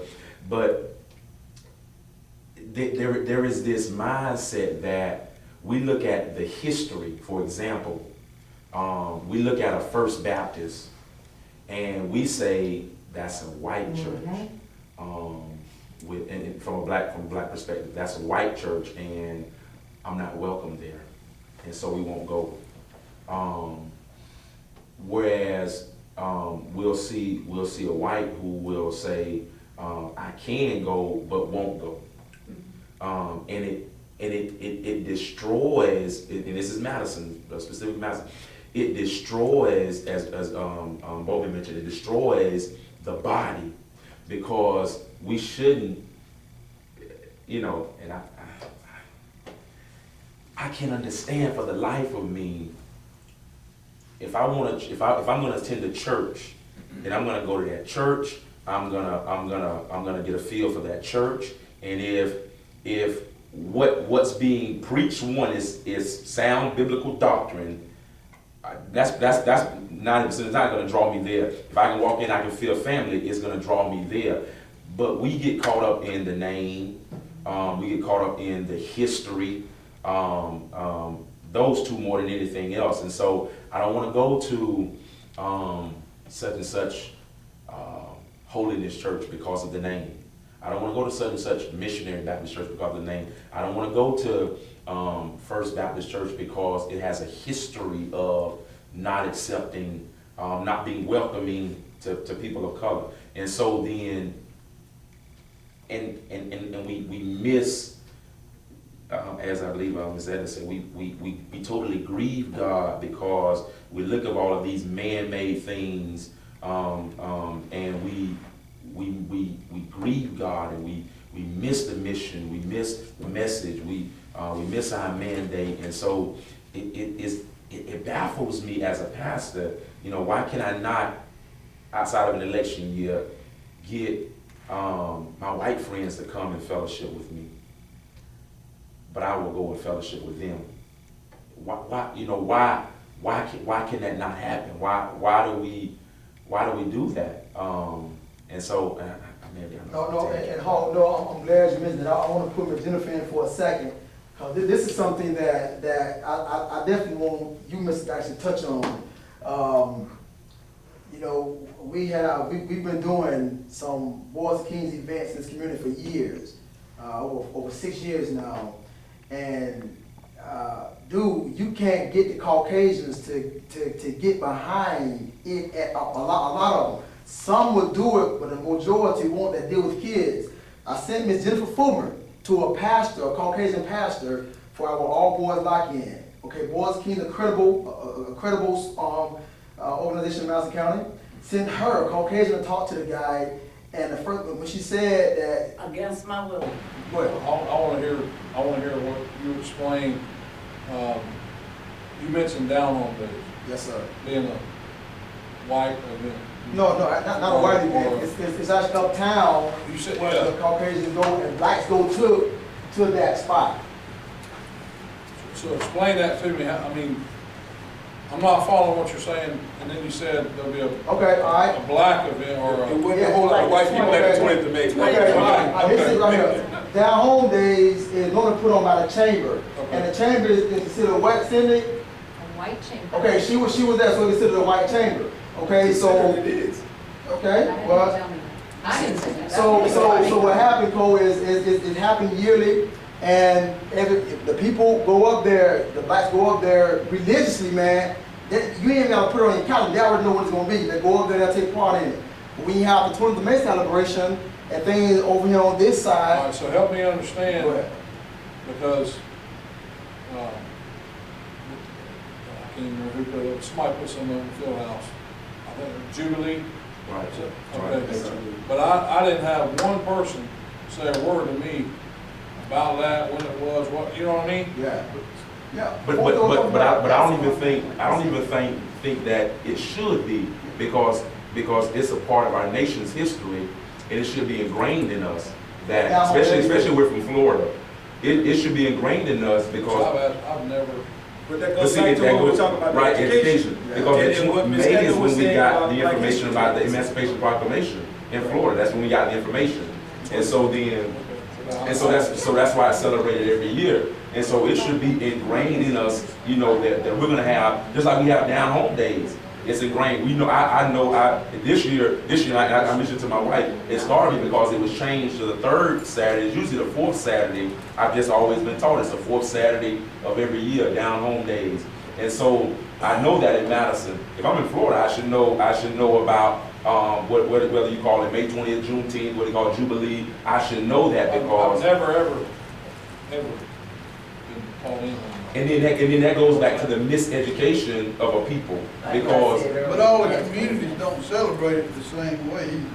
They don't celebrate the same day. They don't celebrate the same date. But in Madison, just like all the communities don't celebrate down home days, but in Madison, we celebrate May 20th. And so then And it's, There's a sign on the courthouse lawn, just like the Yeah, guy it sign is. on the courthouse. Hey, I'm not saying, Cole, and to be yeah, I honest, understand what you're saying. and to be honest, dude, I'm telling you, people, it's in a paper, they're on a radio station, the courtyard, all that is there, but I'm telling you, is the whites just don't come to get involved in sort of black-led events. But then the blacks are expected to come over, and that's all I'm saying. And I see that, I see that being an You're not issue. gonna get the majority, even if it's a political year, you're not gonna get the majority, you're gonna get the ones who run Politicians, for office. it's great. Yeah. Okay. Cindy, you know, Mr. Cole, you know, you've been over there to that field, you helped Yeah. out. How many Caucasians did you see over there with you? was it flag? Yeah. Not many. It was You ain't seen many? there. You know, and see the thing Not about, including me and my two sons? Me, yeah, no. exclude you three. You know, it's not many, and that's what we're saying, man. If we don't be open and start discussing this stuff, no, it's gonna continue. That's why when Ms. Dyke said, let's just wait, just work with, I'm like, I've been Well, I watching. don't mean wait, let's I've take been- what will go and I've go. been, yeah, but then the one. Panel discussion about solutions. Yeah, that's it. That's what are you doing? What are you doing personally to kind of bridge the gap between this sort of racial, I'm gonna say racial crap, and a lot of times it's kind of secretive. It's not really put in the open. All right. What are you doing to bridge that gap? We'll start with Jennifer. Go that way, and then give me a solution to the problem. 2 minutes, then we're in. As far as I know, I treat my students, Oh, yeah. my writers and everything the same. I mean, and that's what I plan on continuing doing. I don't look at it, I don't see the black-white issues. I see it as a respect and disrespect issue. If somebody disrespects me, you get more out of me than if you're black, purple, or green. And what's the solution to the issue we're discussing today, Ms. Jennifer, briefly? Oh, I'm gonna have my eyes more open now, but I mean, I'm gonna continue and I'm gonna, you know, try to share with more people. I mean, it's a matter of love and respect, it's not color. I've told you, we all bleed red. All right. Thank you, Ms. Janet. Brother Hawkins. A philosophy, but two points to it. Live it, you know, and it was mentioned about, you know, being a believer. You know, I was always taught the greatest sermon is the one live, not preach.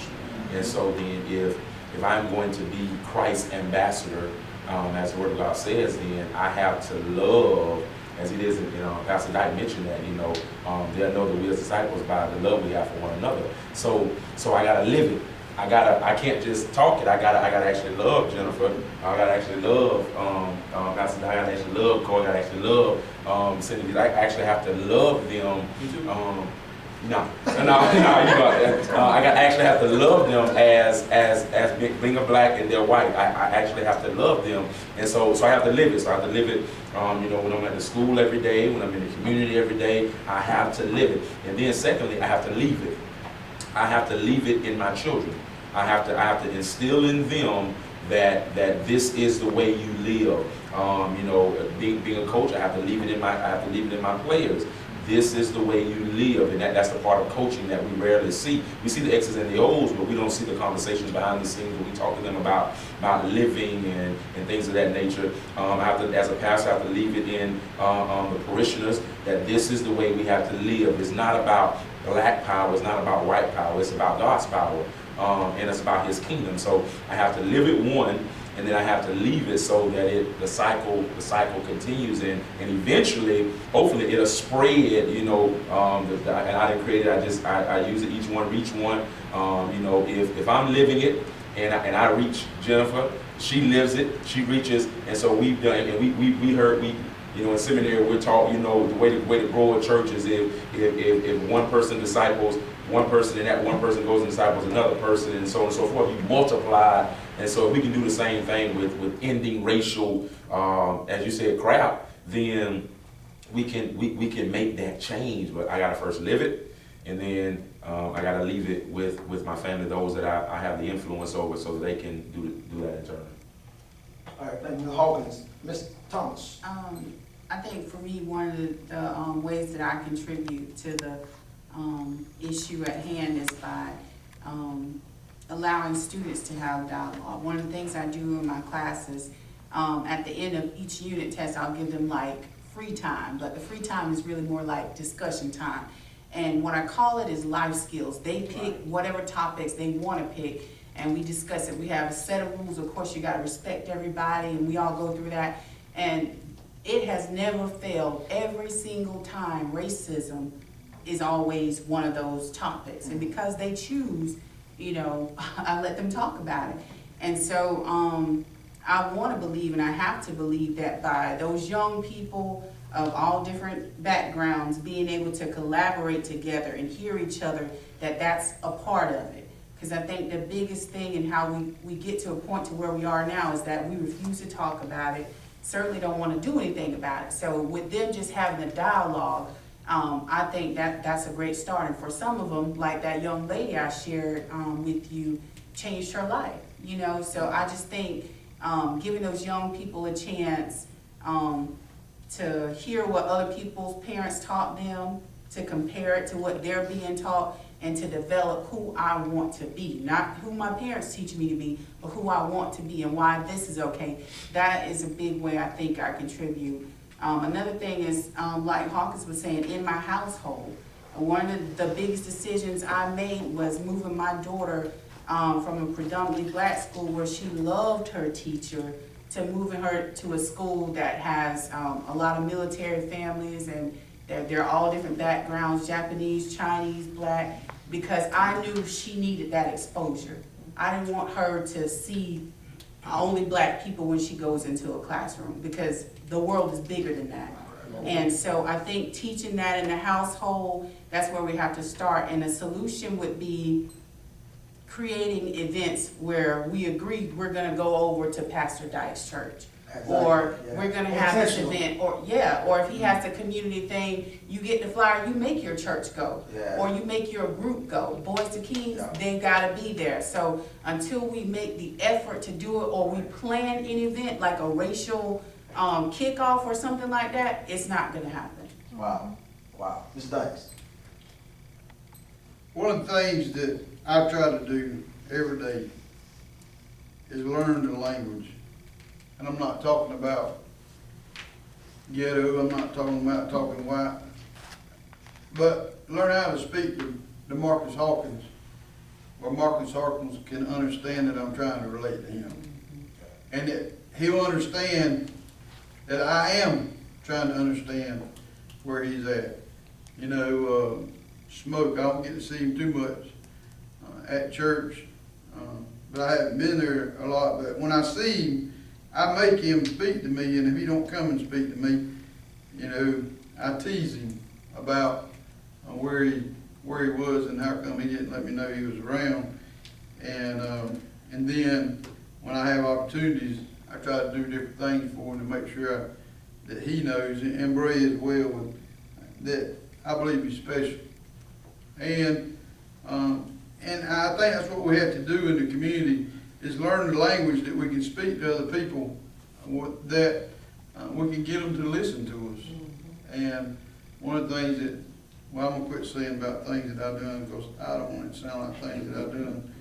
But That's what you're supposed It's to your do. last minute. It's your last minute joke. Right. You wait till your last minute to stop. But I don't want it to sound like, it's about things that God's opened the door for me to do. But, We understand. you know, I go to the Busy Bee with pulled pork sandwiches and give them away. And when I first went there and started doing it, I almost had them throw them at people to give them to them. And then I started, you don't When you have didn't to pull come pork there. sandwiches away, you said, But when I started telling the people, can I give you a pulled pork sandwich in the name of Jesus, you get a totally different response from people. And then they'll start listening to you. And the thing that I truly believe, I heard a long time ago, nobody cares how much you know until they know how much you care. And I think that's what we have to do if we're gonna make a difference. Honestly, what Mark has said is true, and I have been a patriot of that, to both live it and leave it. I make it a priority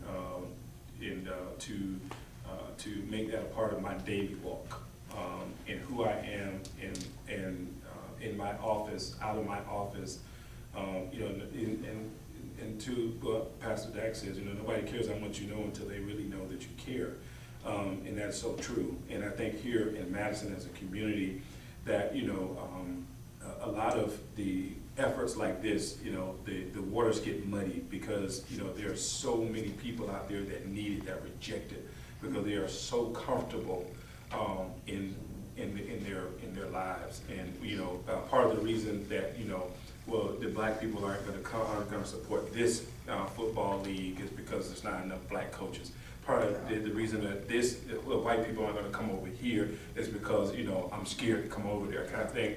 You know, we've got to, you know, continue to encourage people to come out of their comfort zones, and people, you know, and take this honey from the hive, so to speak, and back to the community and say, hey, you know, there is discussions happening. There are, be encouraged and remain hopeful that things are going to change, you know, and to get rid of that mindset. And I agree with Ms. Anna that education is liberation, because until you educate yourself of the positives and the promises and the substantiated hopes of what could come of you having an open-minded approach. You know, here I was, a kid who, you know, went through most of school with a chip on my shoulder because of how I was treated in elementary school. You know, got to college, and, you know, at a predominantly white college with 12,000 students and 1,000 minorities. Everything minority was anything other than American white. So you've got to open up. So you can't be in your, you know, just stay in your comfort zone anymore. So we just got to continue to encourage people and continue to have discussions like this and take this honey from the hive and back into the community and live it and leave it, you know, within our homes, within our community, anybody that we have an influence and impact on. So, All right. Thank you, sir. Coach Cole. I think two things that I've heard today, but that I try to do, especially with my guys, my own kids first, but honesty, you know, and you can call it something else, but just be honest with people and say it, and be man enough to live with it, you know. And if you disagree, we got too many people that aren't willing to just agree to disagree. I don't always agree with everything you say. I know That don't mean you're not. Correct. We don't have the same. You know, we're not trying to have the same goal for the youth in this county. Yeah. That's right. That doesn't mean you're a bad guy. I'm a bad guy. We still want the same results, you know. And too many times we're not willing. We just, you know, like I think Mr. Boatman brought up in the first question, he wanted to ask all of us why you turn the cheek, and I think that was a misunderstanding. You know me well enough. I don't mind. I'm gonna go for my guys. I mean, my guys are just like my kids. You're gonna have a hard time with me now. You're gonna have to see me, you know. But I always try to be honest with them. I don't try to pull any punches with them. Just be honest with them, and then be intentional about what you're doing. Know the people you're dealing with. Every kid on my team is different, and every kid on that team, whether it's white, black, green, or yellow, come from different deals. And my favorite teacher I ever had was our female PE teacher. I went to Auburndale High School. And we were in a faculty meeting one time, and I mean, man, they just complaining, you know, and I'll say this on camera, we got a couple of them there. That's all you want to complain. Yeah. You know, and you want to gripe and you want to moan. And little old Miss Dunston, she was a coach. She coached softball, volleyball, had scars on her knees. I mean, she's like us, man. You know what I'm saying? She's about 5'4". Like you, 6 Yeah. But she stood up and she asked our principal. She said, I have a recommendation. Can you get us 2 school buses here tomorrow afternoon at 5 o'clock? And I want all of us to get on those buses, and I want those buses to take us everywhere these kids live. Wow. Yeah. Wow. And see where they live. That's right. And there's too many people that think they know, you know, and they don't really know. And until we become intentional, I tell my coach, hold on, don't stop. I tell our coaches I'll give him my 2 minutes. Okay. I tell our coaches all the time, I don't mind you ripping a kid, but before that sucker leaves, you go sit by him in his locker, and you tell him something he did good today, or that he's gonna be better tomorrow. You know, you give him something to hang on to, where he'll come back tomorrow, and he won't go home, and that destroys him. You know, and I've been, back in the day, you know, that's who I was, that's the way my high school coach was, you know.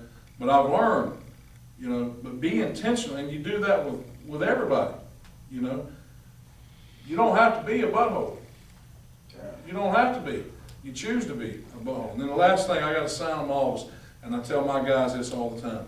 At the top it says it's all about your ability, because that's what all them things, about their physical ability. And then underneath it there's dots that says reliability, availability, that's the biggest one here. You gotta be available and willing. Responsibility and dependability. You get them four right there, you're gonna be a good husband, a good father. You're gonna be who you're supposed to be, you know. But be honest. Just be honest. It don't make you right, wrong, or bad. You know, just you can respect that. You know, and be intentional about what you're doing. Gotta add, I called Coach Cole. I got a phone call from one of our boys, King, who was about to get in a gang fight. I called Coach Cole. We just talked to the boy inside the locker room. I said, Coach, I'm just letting you know, he about got in a gang fight, blah, blah, blah. All right. So I get a call from Coach about an hour later. He had the boy down on the table with his grandmother. He went to the boy's house. Well, he found him. Went to that, see, but people don't know that. They don't know that. All right, but he was to this boy down there, African American kid, in the hood now. Don't think he's out there on that, no, he's right there in there. All right, It's Madison, ain't no hood. Yeah, ain't it? Well, he was down through there. He was a hood. Yeah, come on, man. So, Cole, good stuff, man, good stuff, man. All right, Ms. Edna, what are you doing, ma'am, and what's the solution? Well, what I do is I really, I made a conscious decision to meet people exactly where they are. And when I talk to people, I tell them, I'm not the yardstick that you measure anything. I'm not. So what I try, because to me it doesn't matter, because I always say, except for the grace of God, I could be this, this, this. So what I try to do is, I try to authentically be who I am. I have a great command of words, but I don't work words to try to manipulate people. I try to make my presentations very clear and very real. And, you know, like he was saying, being honest. I don't play, I'm honest, I have a sense of integrity, and when I meet people, that's how I meet them. I don't play with words, I don't play with people's emotions, I keep it real. And what I do since I've come back to Madison, because a lot of rejection in Madison for me hadn't been just white folks, it's black folks who don't really, most of the black folks here have not embraced me since I came back. Like it's like I'm a player, which is okay. Because what it has allowed me to do is to expand my horizons, strengthen my spiritual muscles, and it's all good. And one of the things that I really, really thoroughly enjoy is a group of white women, and I'm not going to say who they are because we all agree that we're going to come together. This right here, surface level diversity, I've got us through Madison County for the longest. Now some folks just scraping the surface. Y'all see in the grocery store, I work with you, I will, you know, go here, go there. I see you in the community, I go to football games with you. Surface level diversity, just getting by. Deep level diversity, where we gotta get at, where we build a relationship, we understand when you bleed, Cole, I hurt too. When your family's suffering, my family hurt. You know, vice versa. We have to get the deep level diversity that's gonna stop with stuff like this right here, man. And I make a pledge to continue to love every one of my brothers, sisters, white, black, no matter, and to lead by example, like Hawk and somebody else said, we're gonna live it and leave it. All right, and let's do this thing, man. So I'm gonna keep my word to you, and everybody else that said that, I got it on tape. So if somebody renege, I'll show you that tape, man. All right. Hey, notice he said that when you bleed, he just hurt. He ain't gonna